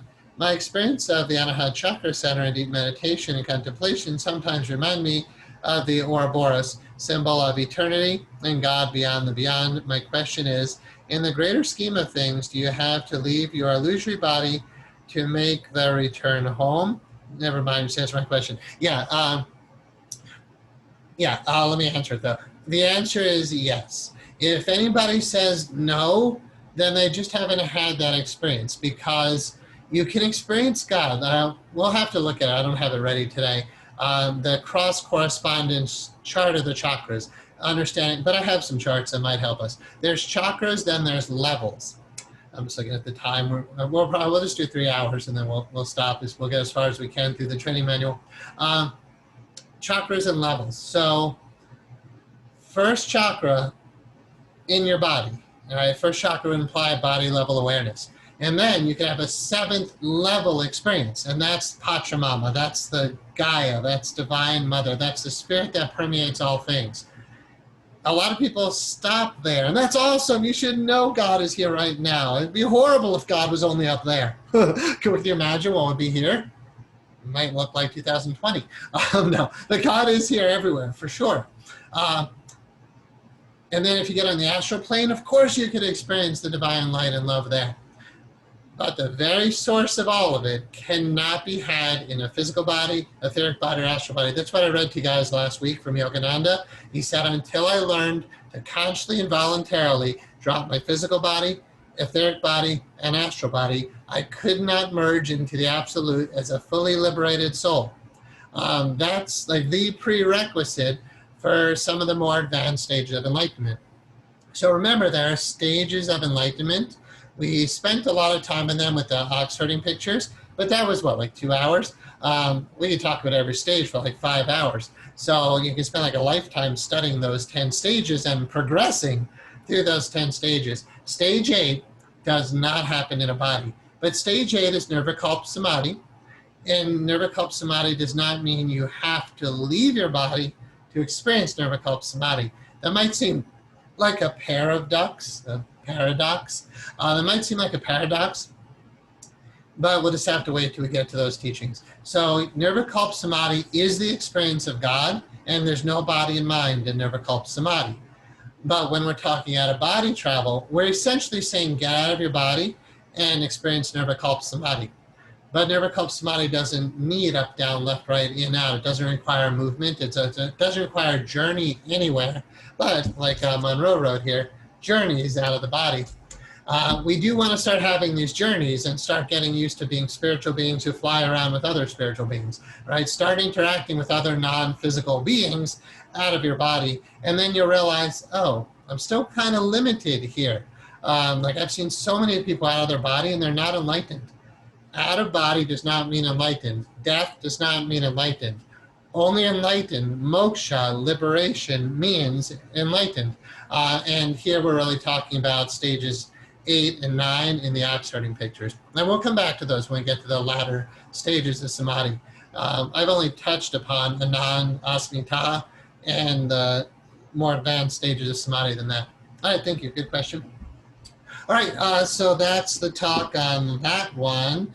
These are written about in my book. I touch upon them in the Sacred Geometry Meditation, and I write about from my journal entries these experiences up to the point of the writing of that book in the Anahad Meditation System, the journals of Michael Devane.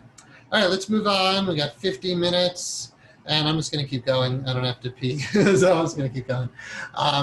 Number 2, introduction to the workbook and recordings. All right, so this just explains recording number 1, daily hypnotic programming and sleep programming. Let's look at the bullet points. And just like, this is programming. As you hear me say this, just let it get into your head. Remember anytime you're out of your body.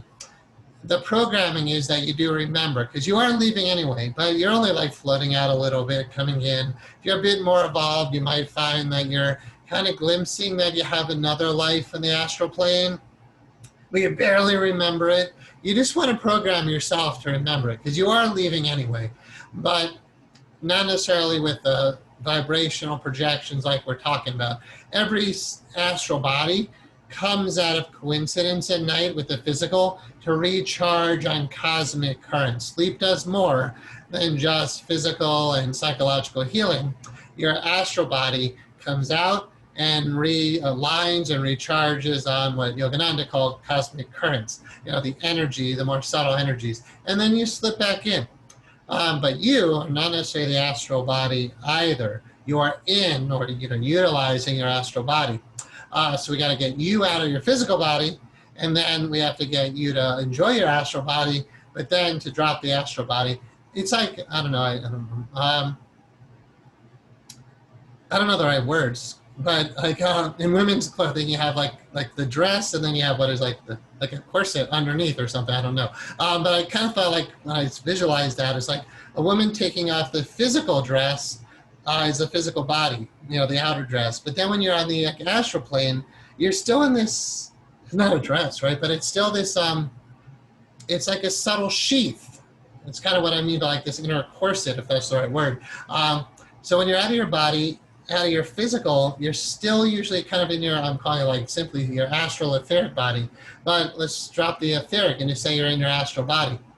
That is another body, and bodies are always limited. So you can remember when you're out of your body, and just that alone will start giving you glimpses that you've been out.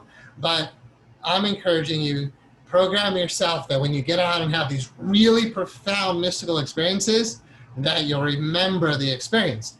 And they're so awe-inspiring and so large. I mean, not all of them are, but the ones I just talked about are. They're so awe-inspiring and larger than life, larger than human life, that you'll remember them. But anyway, to really get to program in that you always remember leaving. Return slowly and safely to avoid snapback.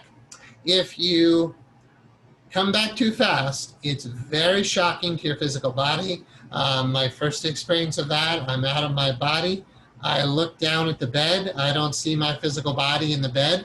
And, that took years to understand why. But anyway, whenever I tell that story, I don't always go into the why you don't see the physical body in the bed sometimes. But when I first experienced that, I knew I was out of my body.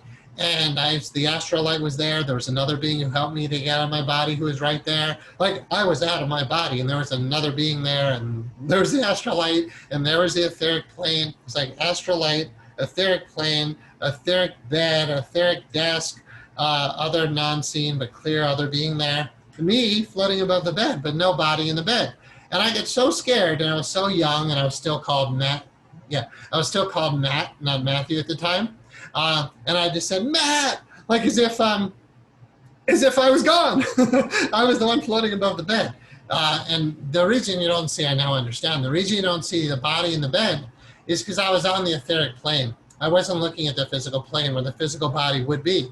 I was on the etheric plane looking at an etheric bed. Why did I not see my etheric body in the bed? Because I was floating in it. That's my best explanation of that. There might be other explanations, but that's years of research to try to explain why would you not see your physical body in the bed. If that happens to you, don't be alarmed. But all of this programming, a lot of it has to do with programming you not to be afraid. Because when you get out of your body, even if it's not a cosmic consciousness, it's so different than what you're used to. And I don't want to say any one person here, but like, the average person who used to go on this journey, you've never done the journey before. So it's new, even though it's like familiar because you're a spiritual being and some things will intuitively seem familiar and like, oh, well, of course I can fly. Of course you can because you're spirit. but you're going to see things you've never seen before, and you'll experience things that don't make sense based on what you currently understand. Because remember, you've been evolving for 13.8 billion years, then you got all self-conscious, and then you start evolving back home. So you really never explored these planes technically. You dropped down through them, but you never consciously journeyed back through them. So as you're going up, you're going to have experiences that just scare you. You're like, what was that? And then you come back to your body and you're like, all right, let me consult with my teacher. And you're like, what was that? And then, you keep pushing the boundary, going where, I used to like to joke, like going where no man has gone before. But somebody was like, no, others have done that. I'm like, yeah, they have, that's true. I just felt like a real pioneer as I was doing this in my early 20s. I didn't know anybody who was able to leave their body and do this. So it really felt like pioneering. But anyway, you're going to get scared at times, so the programming will program you to come back slowly and consciously and gently every time. Snapback is a slamming into your body, and that's like another proof to me that I've been out of my body, because I don't have that in dreams. When you're falling asleep and you jerk back awake, that's not even close to what snapback feels like. Your heart is pounding out of your chest. And that's the only warning I give with out-of-body travel, that if you have a heart condition, or if your body just seems more frail, it's okay to leave your body and come back in, but you got to be sure you come back in slowly. Snapback is very violent. And really, like, I just can't emphasize enough how horrible that feels to slam back in. It's I don't know, probably like what an auto accident feels like when your body just slams into a tree or something. It's shocking. All right, number 3, go easily to your target destination. The programming will program you to go to your target destination, but you have to choose that before you begin. If you don't know where you're going, how are you going to get there? Actually, that's the whole teaching today. We use this in prosperity programming. If you're going to create wealth, if you don't know where you're going, how are you going to get there? If you don't know how much money you're going to make, if you don't know what your vision is, how are you going to get there? If you don't know where the astral plane is, how are you going to get there? If you don't know where God is, the highest beyond the beyond, then how do you get there? So you have to choose a target destination. Don't be indecisive with the location or the word you use for it. I encourage everybody just to seek the highest. Just seek God. That's all you have to ask when you're out of your body. But if you feel like that's too much, I can't even conceive of that. I can't believe I could do that. I'm too scared. It's too big. I want to go slow. All right, fine. It's fine to go slow. But be sure you choose. So let's talk about target destination.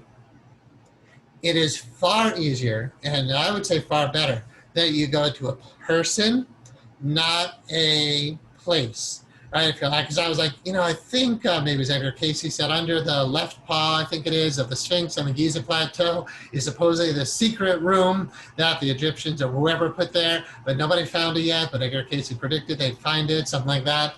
I was like, I could astral project there, and while I was doing my astral projection classes, where I used to project every night, I made that my target destination, but I was never able to consciously go there. You can't always get to it, and maybe that doesn't exist, I don't know, but you can't get to a place as easy as you can a person. So if you're gonna, don't choose me, by the way. If you're gonna, I don't need everybody in my bedroom at night. So if you're gonna choose a place to go, make it a person. If like I wanna get to my parents' house, they're still alive, right? Go to your parents, not to your parents' house. I've done that many times, like a lot. It's really cool. I was in college in Gainesville, and I would fly back to Coral Springs, Florida, like 300 miles away. And I could be instantly in my living room there, in bedroom. I could fly around the house and go and explore. And you can talk to people. They won't necessarily remember the experience, but you can absolutely interact with people out of your body. But the big problem is, they're out of their body too. Like my parents are out of their body, floating around their house while they're asleep, but they wake up and they don't remember. I go to the house, I see my parents. I remember I talked to my dad a bunch. You go and you talk.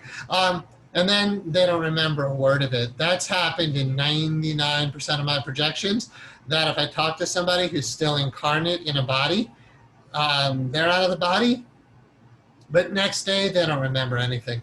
And that's happened for me. I was doing, excuse me. I was doing astral sex practice with some woman way back when. We both had the ability to leave our body. And I was like, and she was married in the physical plane, so we could never really hook up. But we would leave our body and hook up. That seemed appropriate. That seemed okay. It didn't seem like anybody was violating any ethics or anything, or any moral principles. So anyway, we'd leave our body, and we eventually did meet up and both remember the experience at the same time. But there's times that I would go and we'd have awesome experiences, and I'm like, do you remember? And she's like, no. And then there's times where she would have experiences of me and I wouldn't remember. So I think you're leaving your body a lot more than you think. But again, you got to program yourself to remember. But when she and I both picked target destination with each other, one of my experiences in the cosmic realm was like up by the moon and looking back at Earth. I hesitate because there's not about the sexual part, but there's stuff on the moon is what I hesitated about sharing. I don't know if it's physical, but there are definitely structures on the moon that are etheric. But anyway, so that's there. But our merging in astral sex, you know, when you're looking at universe, like cosmic kind of experiences, is really amazing. So astral sex, you can pick a person to do that with, but I would suggest it should be definitely consensual and you should both choose to do it together. So you guys who are couples in this room, when you get out of your body, you know, when you both are out of your body for good, obviously you are each other, I would think. You are each other's target destination. But remember in Tantra, we have lover and lover, and then we have God as beloved. So you get out of your body as lover, you're always the lover, whether it's to God or to your partner or whoever you're playing with. So lover goes to God, but lover and lover can connect, but then both lovers should go to the highest as well. Okay, target destination. Go into an extremely relaxed state of body asleep, mind awake. The programming will encourage that, and I'll work to talk about that tonight to help you get you started. How to achieve body asleep, mind awake. You got to start working towards that if you're going to have conscious, voluntary, vibrational projections. Okay, next. Encounter only benevolent beings of light and love. That's just the programming. I'm not saying you will. I've only encountered really minor levels of negativity, nothing more than grumpiness, honestly, that I saw in my body. But others, like hellish realms, demonic entities, you know, like astral battle, they call it. So this programs you. You'll only experience benevolent beings of light and love. Why would you experience such darkness and negativity? Because you didn't clear it in your own aura. And that's why we're going to spend a lot of time when we get to the vibrations talking about how to purify your energy body. Because I don't even think you really can leave your body at the level we're talking about while you're still emotionally blocked, nor do you want to. It's almost like a fail-safe. You don't, when you're filled with rage, you do not want to be out of your body. The beings you would attract, the things you would see, the places you would go, look, like I've never been there. I have no desire to experience any of that. Unless I can be of service, then all right. But I don't know if I told you this quote. I forget. It was a woman saint, and she had this prayer. She said, God, if I ask you for a heaven, you must keep me out of it. If I ask you to keep me out of hell, you must throw me into it. But when I ask to see your face, you must show it to me. Right? So, or it's like you hear about bodhisattvic saints who say, if you throw me into hell, I'll build an ashram. And that's what's happening now, right? While the skies are orange right now in San Francisco, it's like apocalyptic down here now with pandemics and orange skies. Here, gray skies in Southern California. Yeah, throw me into hell, I'll build an ashram. By the way, it kind of is hell here. God beyond the beyond, God in the beyond state, causal plane, all of this is heavenly. Higher astral plane, heavenly. Astral plane, mixture of both, because we're getting denser. And then lower astral plane, you got a lot of negative stuff there. And then etheric becomes the physical. That's as dense as you can get.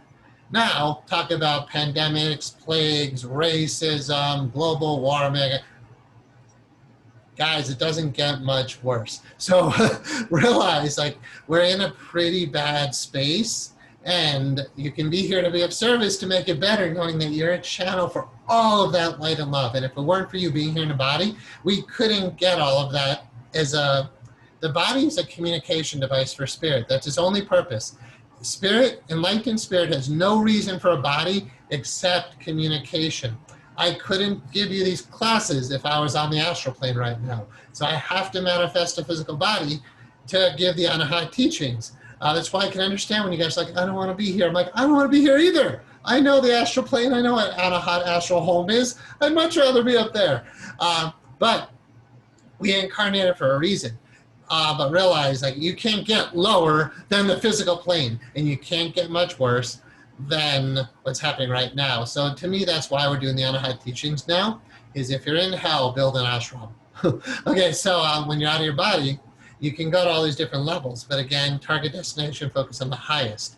Go to, benevolent beings of light and love is what we're talking about. As long as you do the purification work and you're being of service, you're focused on love and compassion and forgiveness and kindness, then you're okay. But you want to clean up a lot of your stuff, hypnotherapy, breath work, learning how to deal with your emotions. You got to clear all your sanskars, but we'll talk about those when we get to the vibrations, maybe tonight.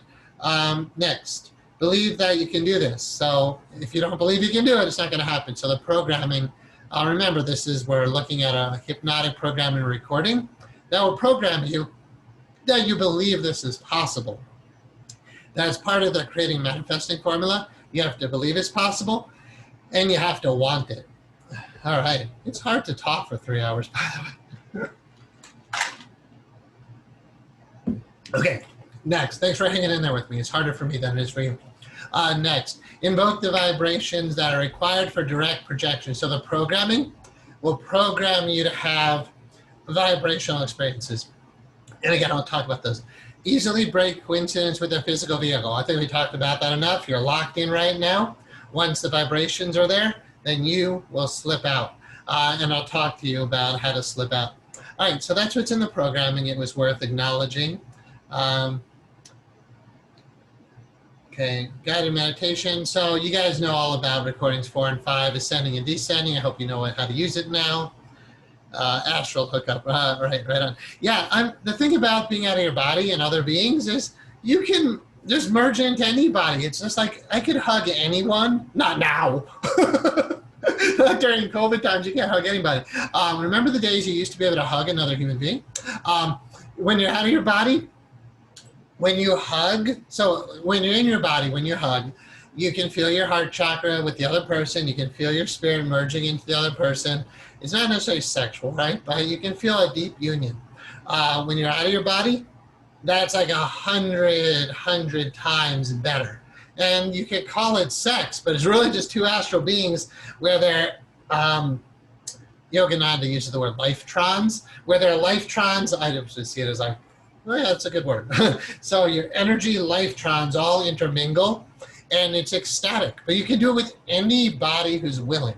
My model in life has almost always been, you meet someone on the deepest level, they're willing to go when appropriate, right? You can't be intimate with every single human being, right? But when it's appropriate, when it's harmonious, when there's no harm, like merge with people as deeply as possible. But again, we have to be really careful when we talk about sexual energy and that kind of thing. I'm not saying every Anahat practitioner should do Tantra with every other Anahat practitioner. I really believe in like a lot of monogamy and, you know, just like not only monogamy, but like super sacred, and don't misuse your sexuality. But when you're out of your body, yeah, merging is, I just thought of another experience of merging that was fascinating. It's not sexual, but that's relevant. When was this? I don't know. It's, anyway, one of my out-of-body experiences, I find myself, it was on the astral plane. It wasn't physical, but it was. There are cars on the astral plane. There couldn't be cars on the physical plane if there weren't cars on the astral plane, because we have an idea that's mental. It manifests on the etheric, on the astral plane, and then it manifests on the physical. So there are cars on the astral plane. So I found myself in an accident scene on the astral plane. The person was already out of the car, lying on the ground. They were kind of unconscious, I guess. I flew inside of their astral body, but they had a heart. It's because the diagnosis when I moved into the person's body was they had a heart attack while they're driving in the car, and that's what caused the accident. And then I just gave light and love at the accident scene. So you know how they'll say angels are there at accident scenes? Well, they are. But angels don't necessarily mean just, well, we talked about wings, right? They kind of are the beings with wings. It's just you don't always see the wings there. But, you know, there are beings functioning on angelic levels, bodhisattvic levels, being of service on the physical plane. And on, you know, we talked about Sri Yukteswar being of service on the astral plane. I've experienced myself being of service on the astral plane. So yeah, we can merge into each other, you know, pretty easily by astral hookup, this idea of like astral sex. Yeah, you can do it with anyone when it's appropriate. Okay, number 7, guided techniques for out-of-body travel. I didn't realize we'd spend so much time today. I thought we were going to get into the techniques, but I didn't realize we had to talk about cosmic consciousness and God consciousness. All right, let's look at fears. Can I encounter anything evil, demonic while out of the body? I talked about that. You just really have to do your own personal spiritual growth work to avoid encountering something negative. If you do encounter something negative when you're out of your body, you have options, but the best thing is just return to your body. You'll be kind of scared knowing that they're right there, but you won't see them or feel them. They have like really no influence on you when you're back in your body. So if you're out flying around and you encounter something you don't like, you can have a trigger phrase to get back to your body. And that trigger phrase, so let's talk about that. How to get, it's coming up in the training manual, but how do you get back to your body when you're out if you want to get back? Now, don't want to get back. Stay out as long as you can, because gravity, whatever, is always going to pull you back. You'll always come back to your body, so stay out as long as you can. It's just like paragliding. We stay up in the sky as long as we can, because eventually gravity is going to win. So, you know, it's like, how long do you stay up? As long as you can. But how do you get back if you want to? And like paragliding, we have ways to get down faster if we want to, most of the time. When you're out of your body, how to get back? Robert Monroe, I think it was, did something, and it's okay, but it can be shocking. You wiggle your big toe. You know how to do it, even though you're not in the body, you just think, big toe, you try to wiggle it, whew, you'll be back in really fast. But it can cause snapback. The thing not to do is to try to open your eyes. That's really shocking. The thing I do is I just think body. I don't have a trigger phrase, it's just body. If you think of your body, you go back to it. It's really what it comes down to. It's just like body, okay, go back to body, it's body. That's all you do if you see something negative. I've never had to do that, but I'm prepared for that.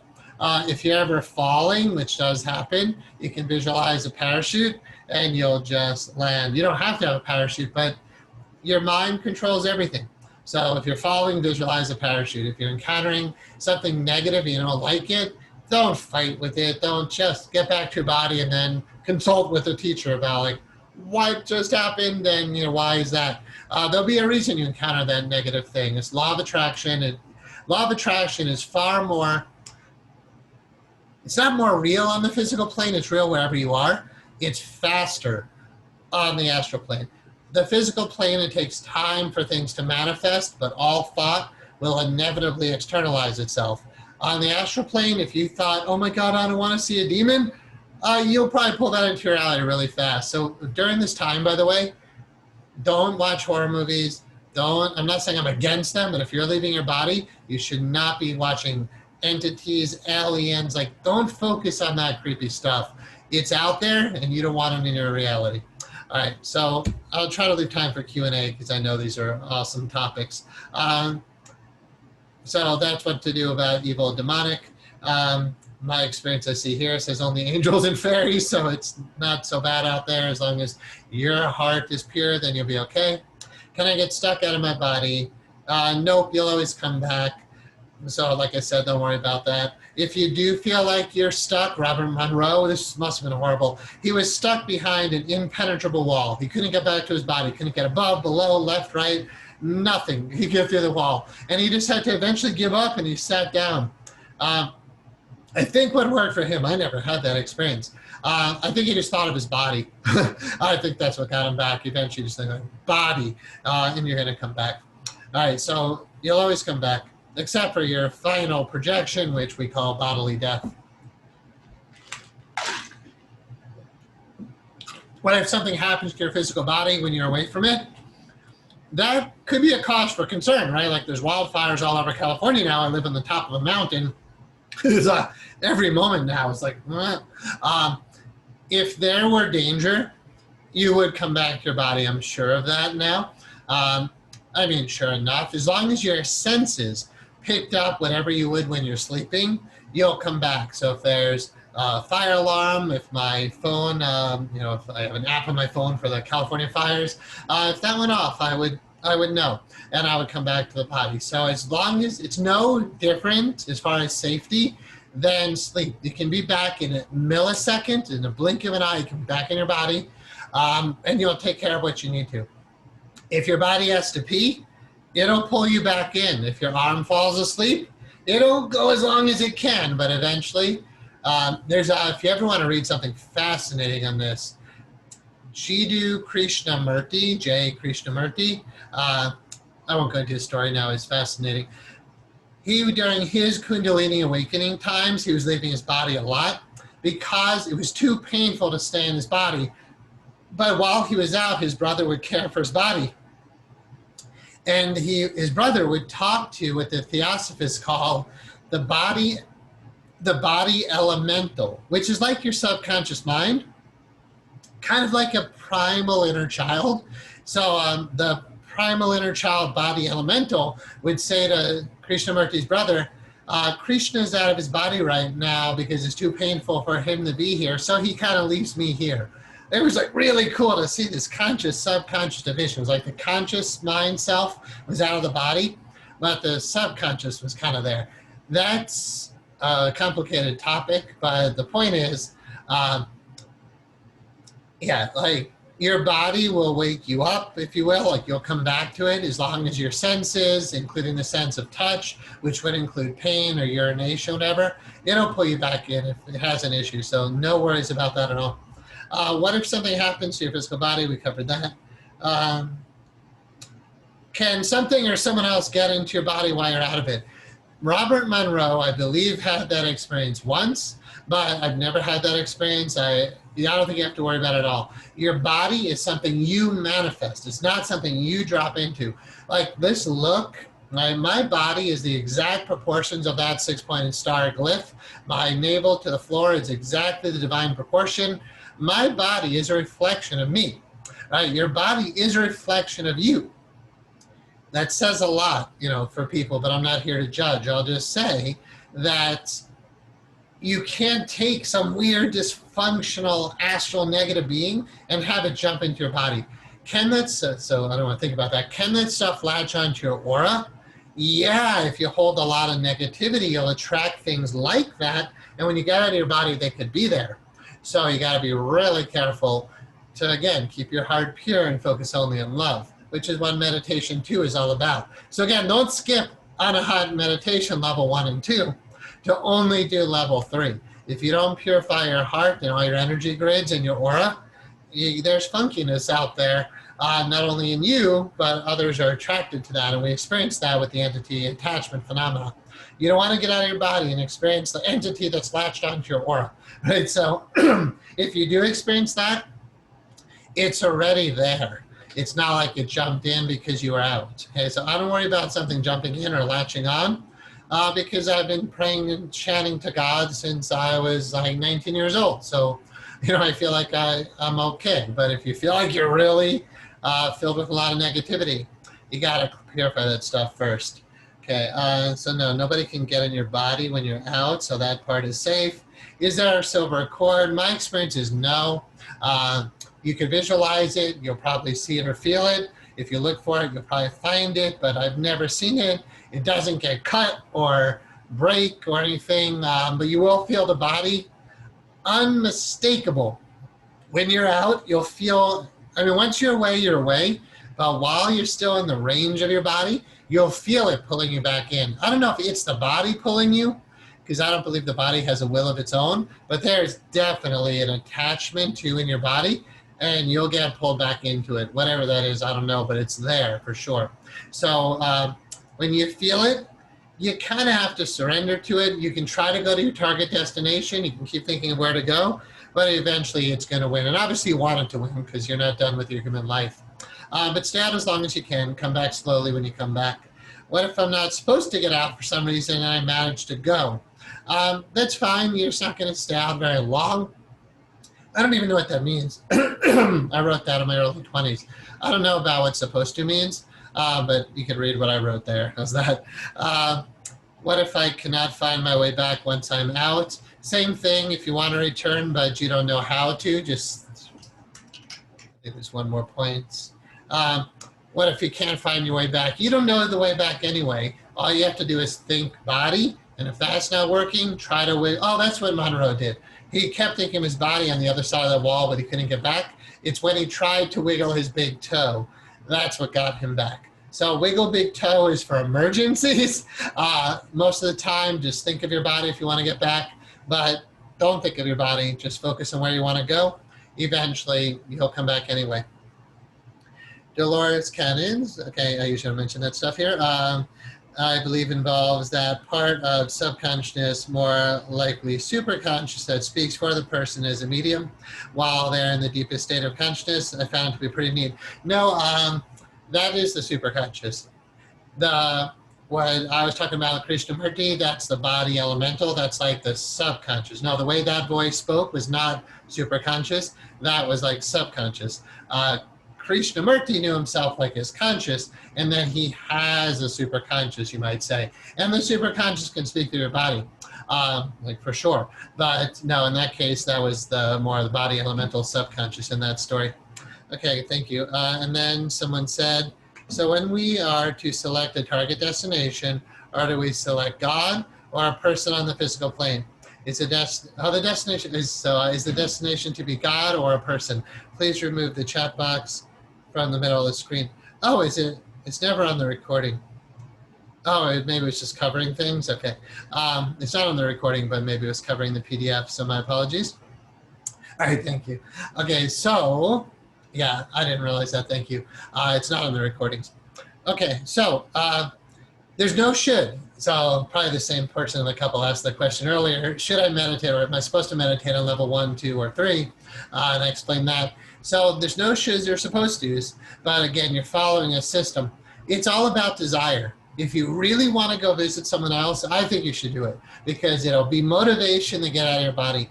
You don't necessarily, not everybody necessarily wants God, right? Remember I said, Ram Dass said, if you want to know God, that's the way to know God. Like the way to know God is to want to know God. If you don't want to know God, want to know God. Like if you don't have that desire yet, you should want to have that desire. Because again, it's all about increasing motivation to want to get to a place, or in this case, to source. But if you don't really, you're like, I don't want that. There's nothing inside of me that cares for that right now. But I do want to get out of my body, know that I'm a spiritual being. If you just want to know you're a spiritual being, go to a person. And I think it's safe to say on the physical plane, because that's what you said. But again, when you're out of your body often, you will end up on the etheric plane, but don't worry about that. You'll start to know the difference when you're out. If you go to a person, just realize you might not see them physically. You might be looking at the etheric level of their house, including their etheric body. But it's fine. You'll be pleased with that for sure. So it's really just about desire. My point is just have the desire to have this experience, which obviously you do, one way or another, whether it's person or God. So totally artistic license, meaning it's your choice. Devotee choice. Not saying you're my devotee, but devotee of God's choice. All right. All right. And then if you come back to your body too quickly, does it hurt? Yeah. It's very shocking. So the programming is to not do that. All right. Let's see where we're at. I want to cover a little bit more, then we can get to Q&A.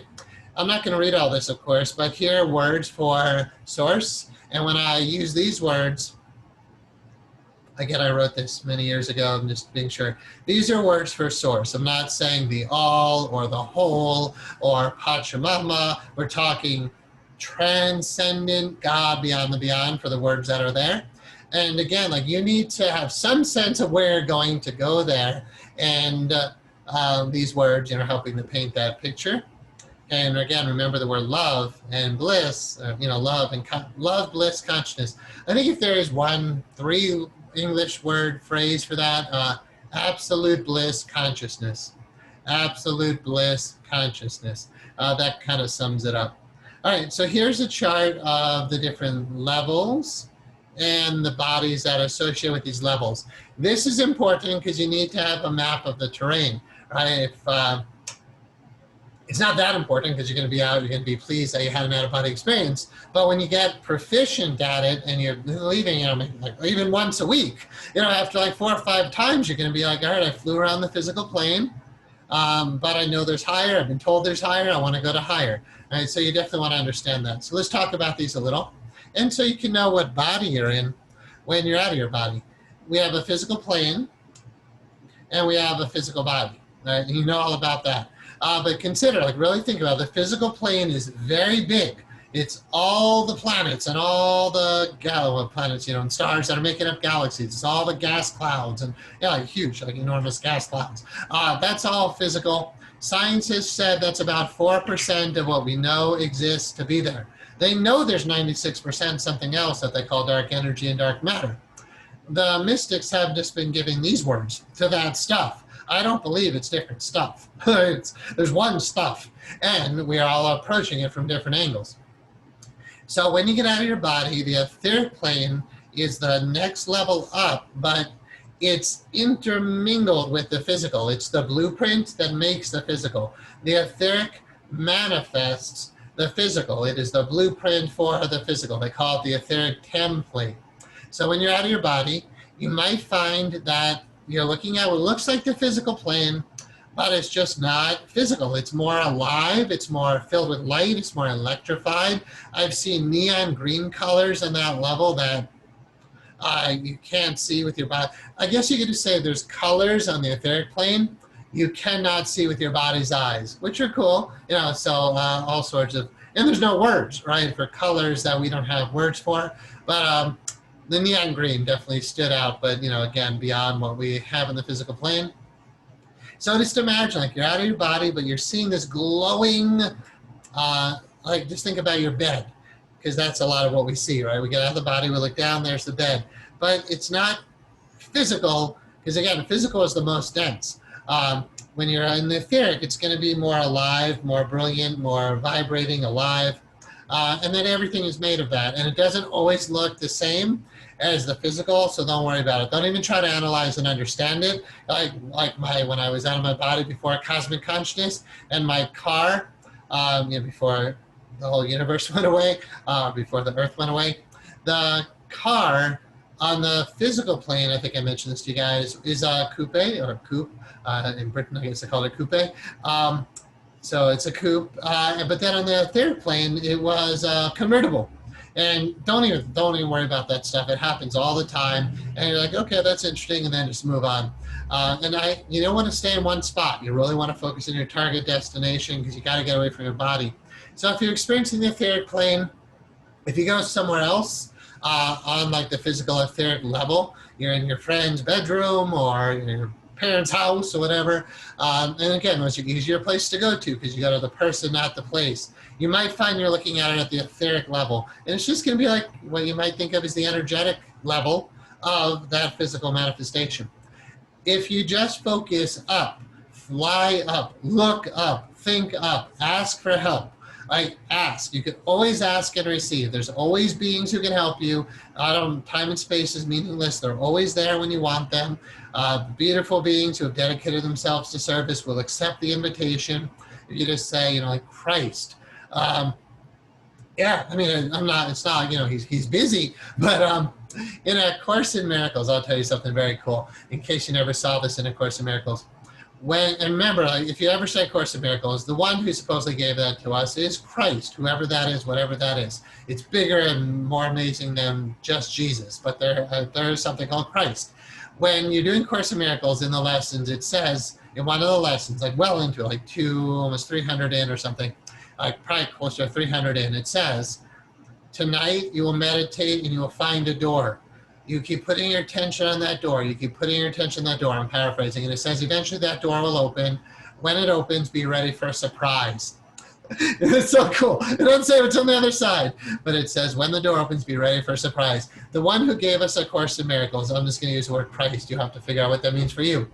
But I remember it took me years, but in 2017, I was meditating in the Colorado Rockies all alone in my RV in the woods. And I was doing that lesson that night. I'm like, I never saw that before in the Course, which I've been studying forever. And And I'm like, all right, I guess I'm ready for that. I'm meditating and doing that. And it's at the third eye is where that door is. At least that was my experience.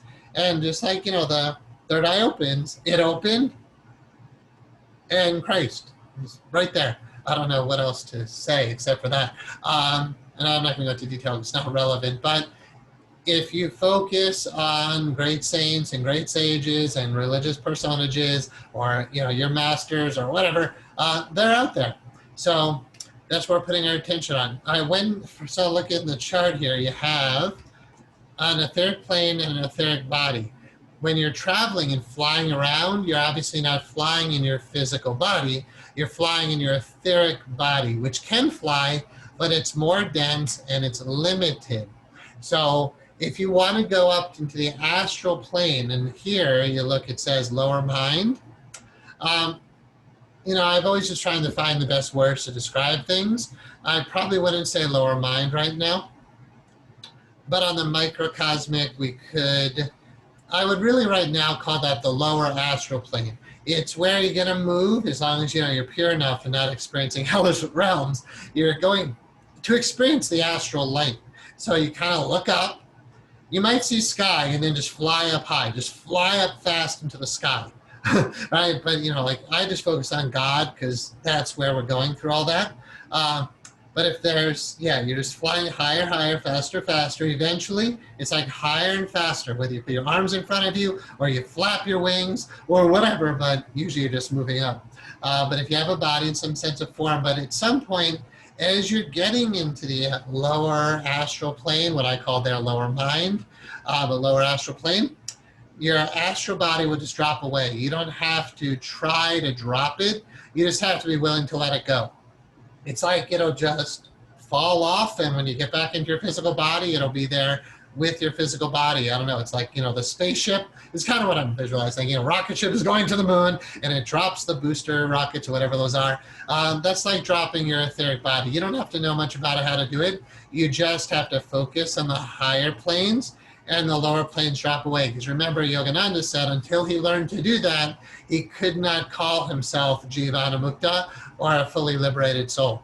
So it's not hard. You just have to focus on God, and the etheric body can go to the higher planes, so it'll just return back. I guess it returns back to Earth. I don't know. I never followed it back down, right?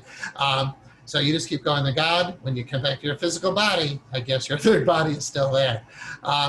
Once you're through, you don't really stop in the lower astral plane through that astral light. Lower is going to relate to beings who will have hurt, sadness, fear, anger, guilt, jealousy, lust, I guess lust in the, in a negative sense of that word.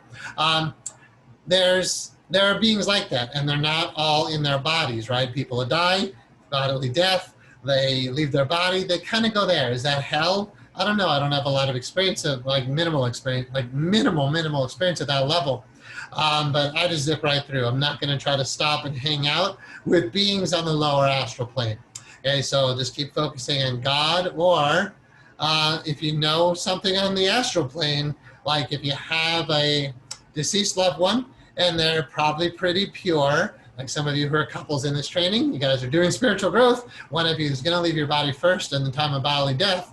Eventually, when the other one follows, if you think about your spouse, whoever, your person, your significant other, you will go to that being. And then you know how to go there. On the astral plane, I know other beings who are part of, it seems like a brotherhood that hold the Anahat teachings. I've never seen women there, not that there's exclusion, but, and you know me with being very open to masculine, feminine energies, but I know myself to be part of a brotherhood that holds the Anahat teachings on the astral plane. You can see the building. I can see the six-pointed star on the roof. It looks like a helicopter landing pad kind of thing, but like that star on the roof clearly indicates that's that building. I could go there if I want to. I don't necessarily see a huge need to anymore. But like if you know where you're going, you can go there. But if you don't know where you're going, I just suggest go beyond it, and you'll experience it along the way one way or another. So the astral plane is just, there's no physical, there's no etheric, but like I said, there'll be cars and buildings and people and beings that, beings like, Mostly what I encounter is humanoid because that's like attracts like. But there are angelic beings for sure. There are fairy kind of beings. The stuff that's like not physical is, it just doesn't have a body. And so the words are like, I'm like, of course there's other beings there and they're not human, but how do you describe them? I don't know, because there's no form to describe. Every soul has an energetic signature. Like if I see you out about my body, if we bump into each other, if I knew you on Earth, I will know you even if you don't have a physical, etheric, or astral body. And there are beings that hang out on these levels that really don't need a body. But if you encounter them, you will definitely know them, but not through their form. It's just like, you know your significant other. If you bumped into them again without a body, you would know. Same thing with anybody that you really know. So yeah, there's a lot going on in the astral plane, but not everybody has a body. And not every being is playing human. You can become whatever you want to become. If you want to be an angel, which is my recommendation, like a bodhisattvic angel, that's what you can become. Now you could choose to become a horse. I don't know. If you want to focus on being in another form, you could. To me, I really don't care much about form anymore. I love embracing who I am as spirit, and the beauty and the subtleties of me as spirit. And that's just on the higher soul level that we're starting to talk about. I can't really comment much on the causal and higher plane of mind, because it's kind of like being sucked into your body. When you're close to your body, you get sucked in. When you're close to God, beyond and beyond, as long as you want to go, you're getting sucked in. So I've never stopped to explore the causal plane. But what that is the realm of pure divine ideas. The ideas of love, peace, joy, bliss, but lots of other great ideas too. Every beautiful idea that's a creation of God dwells in that level. You could call that the realm of divine mind. You could call that superconscious mind or oversoul, but those words have other meanings. The Holy Spirit, the divine light of God, the divine mind of God, that's all there. And then with the light in God in the beyond state is the sonship, which is the Course in Miracles, excuse me. There's a sneeze. It's holding back because I didn't want to sneeze on camera. That was the human subconscious truth. Human self-conscious truth. All right, good, the sneeze went away. Okay, so on the God in the beyond states, that's the way I would talk about all the light that God created, and the sonship, which is all of the children of God.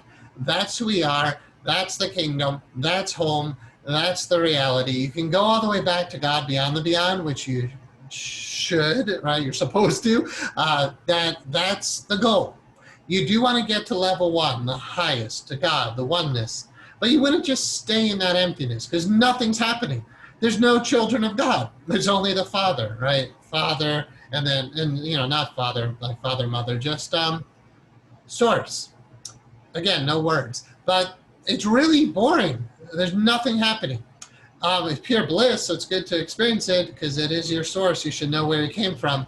But that said, let there be light for a reason. Mayor Baba said, God created the universe on a whim. He just said, well, let there be light. I got to do something. So that he just creates. There's just this outpouring of light.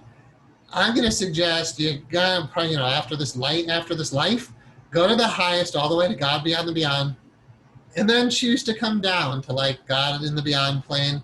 God in here we're using the term God in the beyond state. That's the kingdom. That's the sonship. That's where we're all one with God, and that's home. So there, or hanging out in the higher mind or astral plane. There's no reason to come back to this physical plane unless you want to be here. Unless you think there's a mission or you have a mission to fulfill. But I don't know, after global warming, I don't know that a lot of us are going to come back. We'll see what happens. So anyway, this is a very interesting time to be alive, being of service here, and then, do your mission. And then ideally, if you've gotten proficient out-of-body travel, it won't be a mystery where you're going to want to go when you leave your body. But this is preparation for bodily death. It really is. The Zen master was asked, Master, how do you fully live? He said, prepare for death. And then you say, how do you prepare for death? Fully live. All right, fully ascended, fully descended. How do you prepare to be fully on this earth, fulfilling your mission as a bodhisattva? Go to God. And then how do you be of service to God fully? Be fully here to be of service. So yeah, it's big, it's complex, it's not simple, but it's the universe, and it's awesome, and we're exploring the universe and how to fly around in it. All right, that brings us to 7 o'clock Pacific time, so that's 3 hours. Let me just show you in the training manual where some other stuff is, and then I'll let you run with it on your own, and we'll continue with this next week. We'll get through this whole training manual, and level 3, level 1 took us months. Level 2 is quick, but level 3 will take as long as it does. But weeks or months. So moving through, it talks about the difference between etheric travel, where you're flying your etheric body, astral travel, no longer needing your etheric body, but the astral body can be a body. We didn't talk about it much yet. And then soul travel, no body. That's the way to fly. You really don't need a body. You can just travel with you as soul, and you'll have your mind with you. So it's like soul mind. You don't need anything else. And you do want to drop the etheric and astral bodies, as we've been talking about. All right, so soul travel is the way to go. And then here's the chakras and the levels. We can talk about this next time, and maybe I'll have for you the cross-correspondence chakra chart. And then I just want to show you here are the stages for an out-of-body experience. Deep relaxation. So I would suggest during this week, practice body asleep, mind awake. The recordings will help you. I'll talk about them next time. And then we'll start moving into these teachings. How to get body asleep, mind awake. Number 1, it says deep relaxation, but it's not that. We're just using hypnosis, deep relaxation to practice for body asleep, mind awake. Then the vibrations, then the separation, then the traveling, then the return. Okay, so that's the stuff we'll start with next time for sure. We'll talk about the different ways to leave your body, the different types of separation. And then the other types, hopefully we'll get to next time. The time travel projections, third eye projections, projecting from a dream. So that's here, but we'll have to cover it next time. That's the lucid dream projections. But like I'm saying, they're not the best way to go. And then how to use the audio recordings at the end. If you want to start jumping ahead to the plan for out-of-body travel, we'll get to it in a moment. This is part of the plan for sure, your target destination. Here you'll see waking up between 3 to 5 a.m., meditating, going back to bed, but there's a whole plan here. How to increase the probability of a projection. You can do it without doing these things, but if you do all the things that are shown here, it's going to go much better. Eating light and healthy. Well, read books. Oh, definitely read books and out-of-body travel. That's the way to start putting your attention on these planes. Yeah, so you can read all those. Those are very helpful tips there. And here's the plan for the projection, number 10. But again, you have to do it at 3 in the morning. It's not fun to do long term, but it's the best time to project from my experience for sure. All right, so that's very much how to do it, and then there's resources in the back. We'll finish the training manual next time. I'll say we're officially done in case anyone wants to go, but if you want to ask questions, I'll stay as long as you want. So question answer time, and let's do that. I'll go back to full screen for now. All right, any questions you're sharing for those of you who are still alive and still here?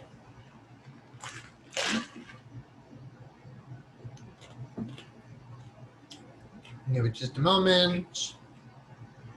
Thank you. We're getting our thank yous and good nights or anything. I had a question that was higher in the chat bot. Okay, great. Let's see what you got. I covered that one from you. Maybe you could write it again. Oh, no, I covered that one too from you. Here's one. Okay, that seems important. It's about the vibrations. Can you explain the invoking vibratory state again? I found my personal success with invoking vibrations when I associated my conscious awareness with the actual vibrations beyond the physical body, rather than setting the intention of pulling, I like what you're saying, rather than the intention of pulling them into the body. Yeah, there's a lot of truth to that. That's good. I found that simply expanding the awareness of who I am naturally drew them in. Yeah, you're on the right track. Is the expanded perspective of who you are beyond the body and into the more etheric realms of being the same as known distance. Okay.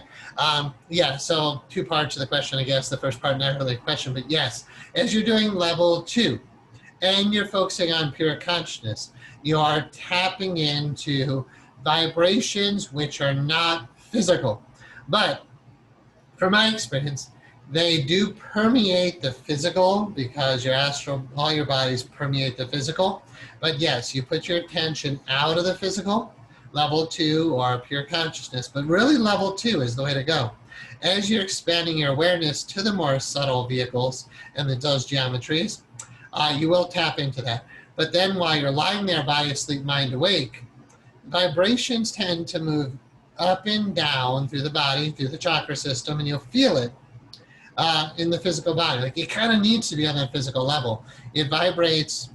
We have to talk about this later because waves have frequency, amplitude. I forget all the scientific terms, but you can understand the way waves move. You need to have them moving fast enough. Like every wave is whoosh, whoosh, whoosh, whoosh, and vibrating at a high enough frequency because they can move fast, but not necessarily high enough frequency. So I'll work to describe that next time. As they vibrate faster, faster, higher, higher, it moves into what I call a solid state of vibration. And that feels very much in the body because that's like the key to open it. And then once it's strong enough, then you just float right out. But yeah, you can really, from my experience, can only start tapping in when you're doing what you're saying, focusing on the more subtle levels. Because in the hypnotherapy school, we have you guys do breath work to try to feel the physical reflection of the true vibrations that I'm alluding to. When you do breath work and you go, oh, I'm all tingly. It's not the vibrations, but it's the best thing I usually can do in the hypnotherapy school. I'll try to take you guys deeper now. And what you just said is definitely deeper. Now, expanding your awareness, expanding perspective beyond the body into the etheric realm is at a known distance. Yeah, anything you're aware of is a known distance, right? Most people are just aware of their body. You guys are kind of learning to be aware of your consciousness in your head, the sphere of the head, and all the energy grids, and that becomes a new known distance. When you're out of your body, you can expand your consciousness bigger, and that becomes a new known distance. When you have cosmic conscious experience, Virat Swarup, you expand as big as universe. So yeah, a known distance is just whatever you know, whatever you're aware of. You got it, right on. And so is I still want cookies, me too. Good. And then prep for out-of-body experience, do evening meditation, then night programming. Yes, it's really, I'm sorry to say, I'll talk a little bit about it, but it's really going to take the whole next class to finish the workbook, which has that information.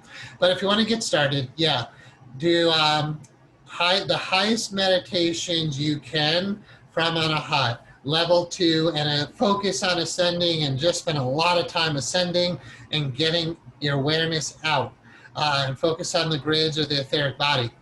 Then just go to sleep, listening to that nighttime sleep programming recording. You're not going to astral project. I mean, if you do, let me know, but you're probably not going to astral project while you're sitting in meditation, and you're not going to astral project while you're trying to get out, like while you're lying there and you're trying to invoke the vibrations and doing the meditations we'll do next week. You're like, you're just stuck in the body. Don't even try. But you have to try. You gotta try in every way you can possibly figure out. And it's a lot of trial and error because I can't only teach you so much. It's all an internal thing, right? So just keep trying. Eventually, sorry, I just felt something in my body that I usually feel when I'm starting to leave my body. Anyway, sorry. So as you can't talk about it and not feel it. So I literally feel what's happening in my lower abdomen as I'm putting my consciousness out of my body right now. What was your question? Oh yeah, so just how do you do it at night? Just practice and then do your best to fall asleep. You probably won't sleep all that well, especially level 3 when we get to advanced sexual energy teachings. If you're not letting yourself, this is a woman who asked, but if we're not letting yourselves ejaculate or have that kind of release, you're not going to sleep well either because you got so much energy going on in there. Like you might not sleep at all that night. If you're doing full level 3, which is really intense sexual energy, which again we haven't talked about yet, along with this out-of-body stuff at night. It's off the charts and crazy intense, and you probably won't sleep much, but nor do you really need to when you're that high, when there's that much energy. So yeah, it's when you fall asleep that quite often the body does fall asleep, right? Like it's asleep, but you'll wake up, but you'll be trained to keep the body asleep. You'll be conscious and you'll be like, oh, the body's asleep. This is that moment. Body's asleep, mind's awake. It doesn't happen for me in meditation or with hypnosis. It happens when I wake up again at 3 in the, so here's what, so you do that. I'll give you the plan because you want to do it now. Generally off the top of my head, meditate, level 2, ascending. Then nighttime programming, and do the meditation techniques in the workbook. Practice them over and over until you fall asleep. Have your alarm set to wake up at 3 a.m. Get up, go to the bathroom, have a bowel, go number 1, and then, if you need to go to the bathroom, but turn on the lights, get a little bit of light in your eyes because it stops the melatonin production because your body, is like, oh, I'm awake now. And then wash your face, just like, cold water in your face. Get up and sit meditation and do ascending only. No, none of the level 2, just only ascending. And then when you're tired enough, when you've had enough, like a half hour, whatever you can take, go back to bed. And you can do the recordings again while you're falling asleep then. But for the most part, just go back to bed and keep meditating lying down and let the body fall asleep. Eventually you'll fall asleep, but at some point during that 3 to 5 a.m., you'll awaken with the body asleep. And then you'll know, oh, this is it.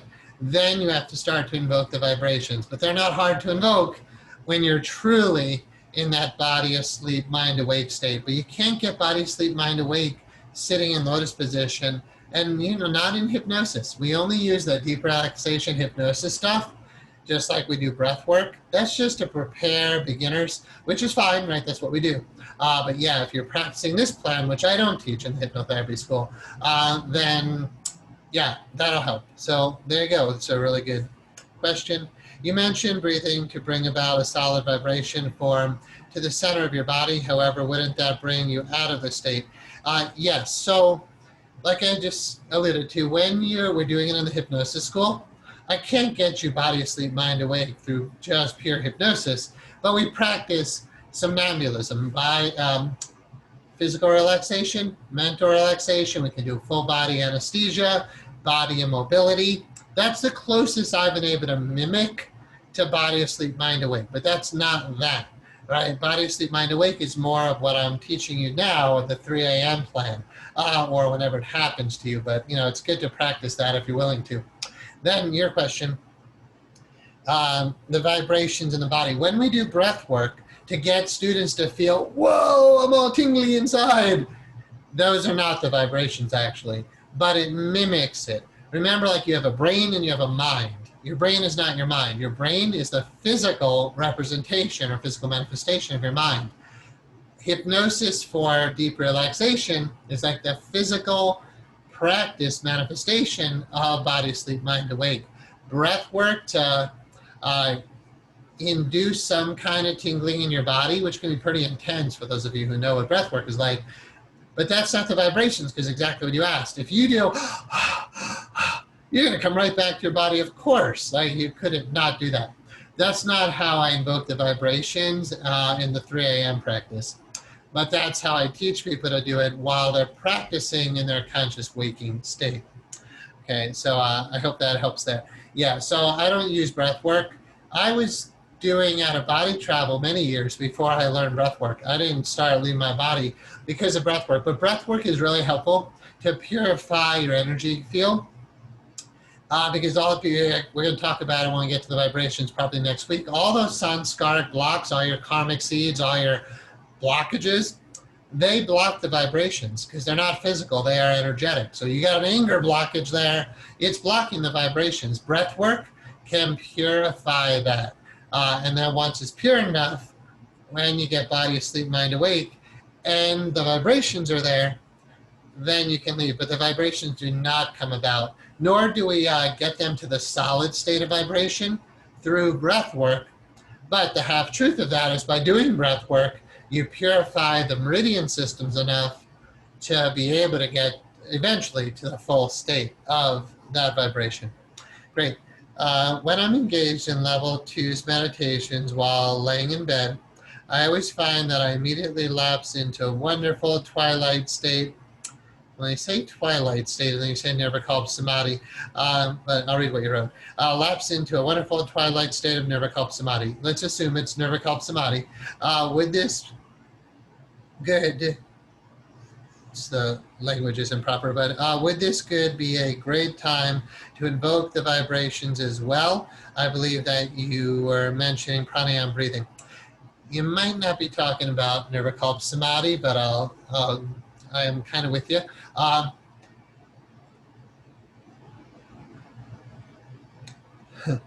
moving into teachy, but then there's no words. So let me look at your words here.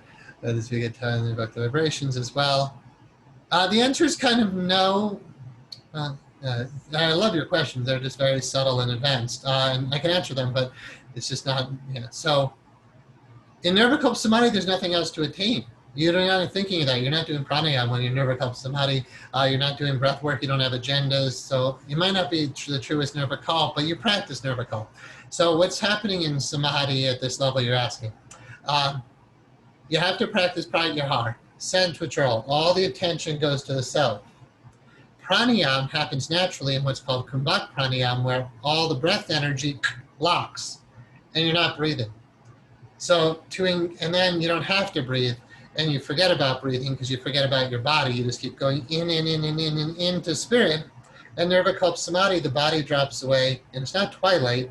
It's what you might be talking about to some degree is what's called yoga nidra, which is kind of like body asleep, mind awake. It's just really profound relaxation. It's like twilight. It's like dreamy. It's nice. Samadhi has intense concentration, pratyahara, sense withdrawal, pranayama, intense focus, intense breath concentration, regulation, restriction to where you're not breathing anymore. And then as you go through the latter stages, dharana, intense concentration on the self. You're not thinking about your breath. You would not. So the answer would be no, really. Then dharana, dhyana, samadhi. In the deepest nirvikalpa, there's no individual you who wants to leave the body anyway. So I'm going to say I think you're touching upon nirvikalpa samadhi, but the question implies that you're not fully. Actually, there are no questions in nirvikalpa samadhi.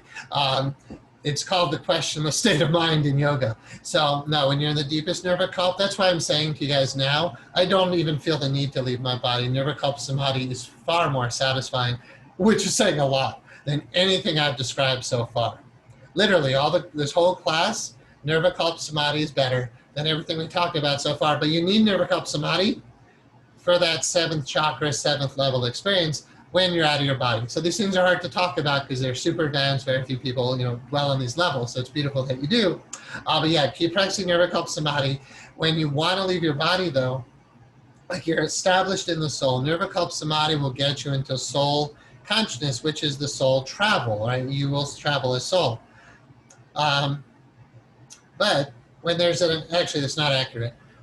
Asmita, it's just like, I don't believe all you guys know these terms really well yet, so I have to teach and share. Asmita samadhi is the soul. When I focus on, you might be talking a little bit more about Ananda Asmita samadhi than nirvikalpa. In fact, you have to be. Nirvikalpa means without imagination. There's no you in nirvikalpa samadhi. Nobody would be there asking that question in nirvikalpa samadhi. But in Ananda samadhi, you're talking about Ananda samadhi actually. Anand is bliss, and you can fall into yoga nidra. You would use the word twilight in Anand samadhi. There's still you, there's still pranayama, there's still pratyahara, there's still the ability to do pranayama breathing. I think you're talking about, and it's commendable, but you're talking about Anand samadhi. You hold all your attention on the bliss, and then you transfer, like you were transferring from physical to etheric to astral, right? And then the bliss body, if you want to call it that, it's not accurate, but like the causal bliss body. But then you transfer to the soul. When you're at the soul body, then you can just invoke the vibrations without physical breath, which is what you've been asking about. When I'm just in the soul, Asmita Samadhi. I'm barely aware of my body. I'm way, way, way up and out, but I'm not detached from the body yet. You can be in Asmita Samadhi, and that, yeah, Asmita Samadhi is not nirvikalpa. But from the soul body, if you want to call it that, these are just words, from the soul, the consciousness that you are, the Jivatma is the Sanskrit word, you can invoke the vibrations on what's left of the body, and then you can go. But my experience so far, and I think this is accurate, you do need the vibrational state, even with asmita, meaning you're totally immersed in soul travel ability, but you have to get the vibrations to leave. But you will not use the physical breath to make that happen. When I only close my eyes to talk about this level, when you're invoking the vibrations at the levels you're talking about, it's just not happening physically. It's totally, it's like I get what you're saying, like about the energy in the body and the breath. You're moving all the vibrations all move through your physical body. They move through the etheric energy body, and when you're up in soul, you're moving the energy through that body. It vibrates really high. The body's like open, and then you as soul can come out. But no, don't use intense pranayama, or you'll come right back, just like breath work or alternate nostril breathing or Bhastrika breathing. All that stuff will bring you back to your body. Even Kumbhak, if you guys know what I'm talking about, will bring you back to your body. So this is advanced stuff. I intend to teach you guys all of it. Our classmate here is still a little bit ahead of the, I think on the, the bell curve. But I have the answers for this stuff. It's just, we haven't talked about it yet and haven't established the, a lot of the nomenclature, a lot of the words to understand what we're getting into. But yeah, level 3, we'll keep going until all of the map of this terrain is established. And then eventually we can start talking about certified teacher level. All right, thank you. All right. This person is chatty. Let me see. He said, pranayama breathing in reference to the latter question regarding breathing. Apologies. It's not confusion. I get you. The twilight state that I referenced, I agree with you. Okay, great. It feels like a questionless state of no-mindedness and no thingness. Yeah, and when you're really there, there's no desire to go anywhere. A person who's completely content doesn't need to go anywhere. But if you still feel like your stage of samadhi isn't enough, then yeah, you just need to keep going. Yeah, in nirvikalpa, there's no up, down, left, right, in, out, no ascending and descending. But you get very close to nirvikalpa. You don't always have to be in nirvikalpa even when you know how to go there. You can kind of drop to asmita, which is soul level awareness, and then you can practice all this stuff. Great. Are the vibrations we want the same ones which can make my hands vibrate when working with energy spirit? All right, awesome. I'm glad you're asking because, well, you need to know. It's all Shakti. It's all energy. It's like Reiki through your hands or whatever you call what you're doing, therapeutic touch or shamanic, healing through your hands. It's all Shakti. It's all Reiki. It's all energy. It's all the same energy, but we have different words to describe different types of vibration. Like we say Kundalini energy. The vibrations are Kundalini energy for sure. Kundalini is awakened. It's not like a dormant, sleeping thing with little trickles. A Kundalini awakened system is all 7 chakras are, the Shakti goes up and down the spine. Now, can you direct it out of your hands? Yes. But, so like of course. But what I can feel, I have Reiki too, and I've been to Chinese medical school. I know what hands-on healing is. That's a trickle. No matter how strong it is, it's a trickle compared to the vibrations. The vibrations feel, when they're as strong as they need to be before you leave your body, like you're plugged into a wall. If you feel that when you do energy healing work, I want a session. I've had great energy healers work on my body. The energy that can move through your hands is strong. But these meridians are small compared to your Sushumna, compared to the channel that links all your chakras. So it moves through. So yes, it's the same same energy, but we're talking about awakened Kundalini. like you're plugged into a light, electrical socket. It's very powerful. But yes, anytime you feel like little tingling or vibration, or you're doing hands-on healing, you feel warmth or tingling, yeah, you're tapping into it. But when you seek the vibrations, you don't want to focus on your extremities, because we do pratyahar, which is to pull all the attention inwards to center. Like the Sushumna is not your body. Your Sushumna it's a channel right here. I can feel it. I'm talking to you about it. And I have it kind of out of my body now because I've been teaching about it. So like there's a channel of energy right here. What else can I say? And I pull all my attention into it. And what I just did when I ready to talk about this, we'll do this with the sexual energy teachings. I just pulled Uddiyana Bandha. I've talked about that, but this inward locking, the pull energy up the Sushumna, and I'm pulling Pratyahar, pulling all my energy into my center. Now I put my consciousness forward into the Sushumna. So the energy that goes up and down in the Sushumna, that one of our classmates was the one who was asking a lot of questions, all those questions were about, as you're like moving to these more subtle levels up and out. It's just not, level 1 is when we would talk about the spine. Level 2 is when we talk about the Sushumna, the core central channel, which is not your body. And you pull all your energy into it, and then you'll feel the Kundalini moving up and down in that. That has to be going very strong. Like, I'm going to have to say, and I could be wrong, but I think this is accurate, without Kundalini awakening, you're not doing these levels. And I'm not saying the person who asked this question doesn't have an awakened Kundalini. You probably do. Actually, you do. Like, I know you enough to say, yeah, sure, your spiritual energy is awakened. But yeah, you want to take all that energy from moving out of your hands and pull it in, back up the meridians of the arms, and all the consciousness and energy goes to the core central channel. You move into that flow, and when it's strong enough, then you'll just get out.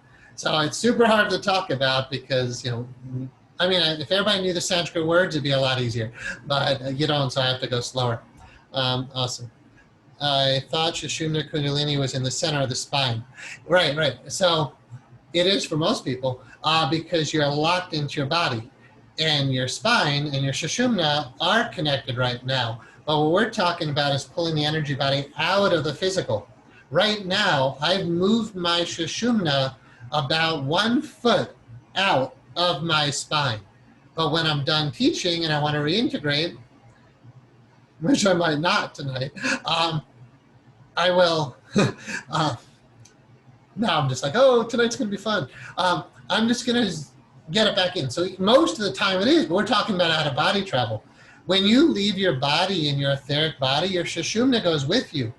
Your Sushumna is not physical. Your Sushumna is etheric. I understand why this question is asked, because like you only learn level 1. You learn about energy, but you don't really know what the energy body is. You just think of it in terms of the physical body. Remember, your brain and mind are not the same thing. I can take my mind out of my body, but you say, but the mind is like in the brain. It is while you're in the body. But when I'm out of my body, my mind isn't in my brain.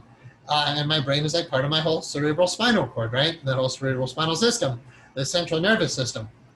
Your Sushumna, when you leave your body, goes with you because your Sushumna is part of your etheric body, basically. When you drop the etheric body, it'll go back into the physical, and you'll continue on without a Sushumna. I mean, there's a more subtle level of Sushumna, but it doesn't really matter at that point because we don't need energy meridians because we don't have bodies. When we get out of our physical, etheric, astral bodies, then there's no body. And then there's no need for energy meridians or chakras or all that stuff. But yeah, the etheric body, we're going to say using the, it's consistent terminology, the etheric body has chakras, Sushumna, Ida Pingala nadis, wings, all those geometries right now for most, like for you guys on level 1, they're totally in coincidence with the physical. When we invoke the vibrations, we move out of the physical, and we usually, with the etheric body, take the Sushumna with us. Thank you. That's a really good question to be able to clarify. Awesome. All right. That was good. I think we're done. 3.5 hours. Thank you guys for sticking with me. I'm honored to be sharing all this stuff with you. I need to get it out on recordings before this body is done. So I'm glad we're doing it now. I hope everybody stays really safe and responsible and smart during these very wacky times on the planet.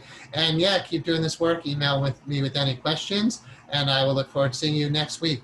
I'm going to make a quick announcement for everybody who's here, but I won't put that on the recording. So good night to all. I'll just stop recording now. Wishing everybody a wonderful evening.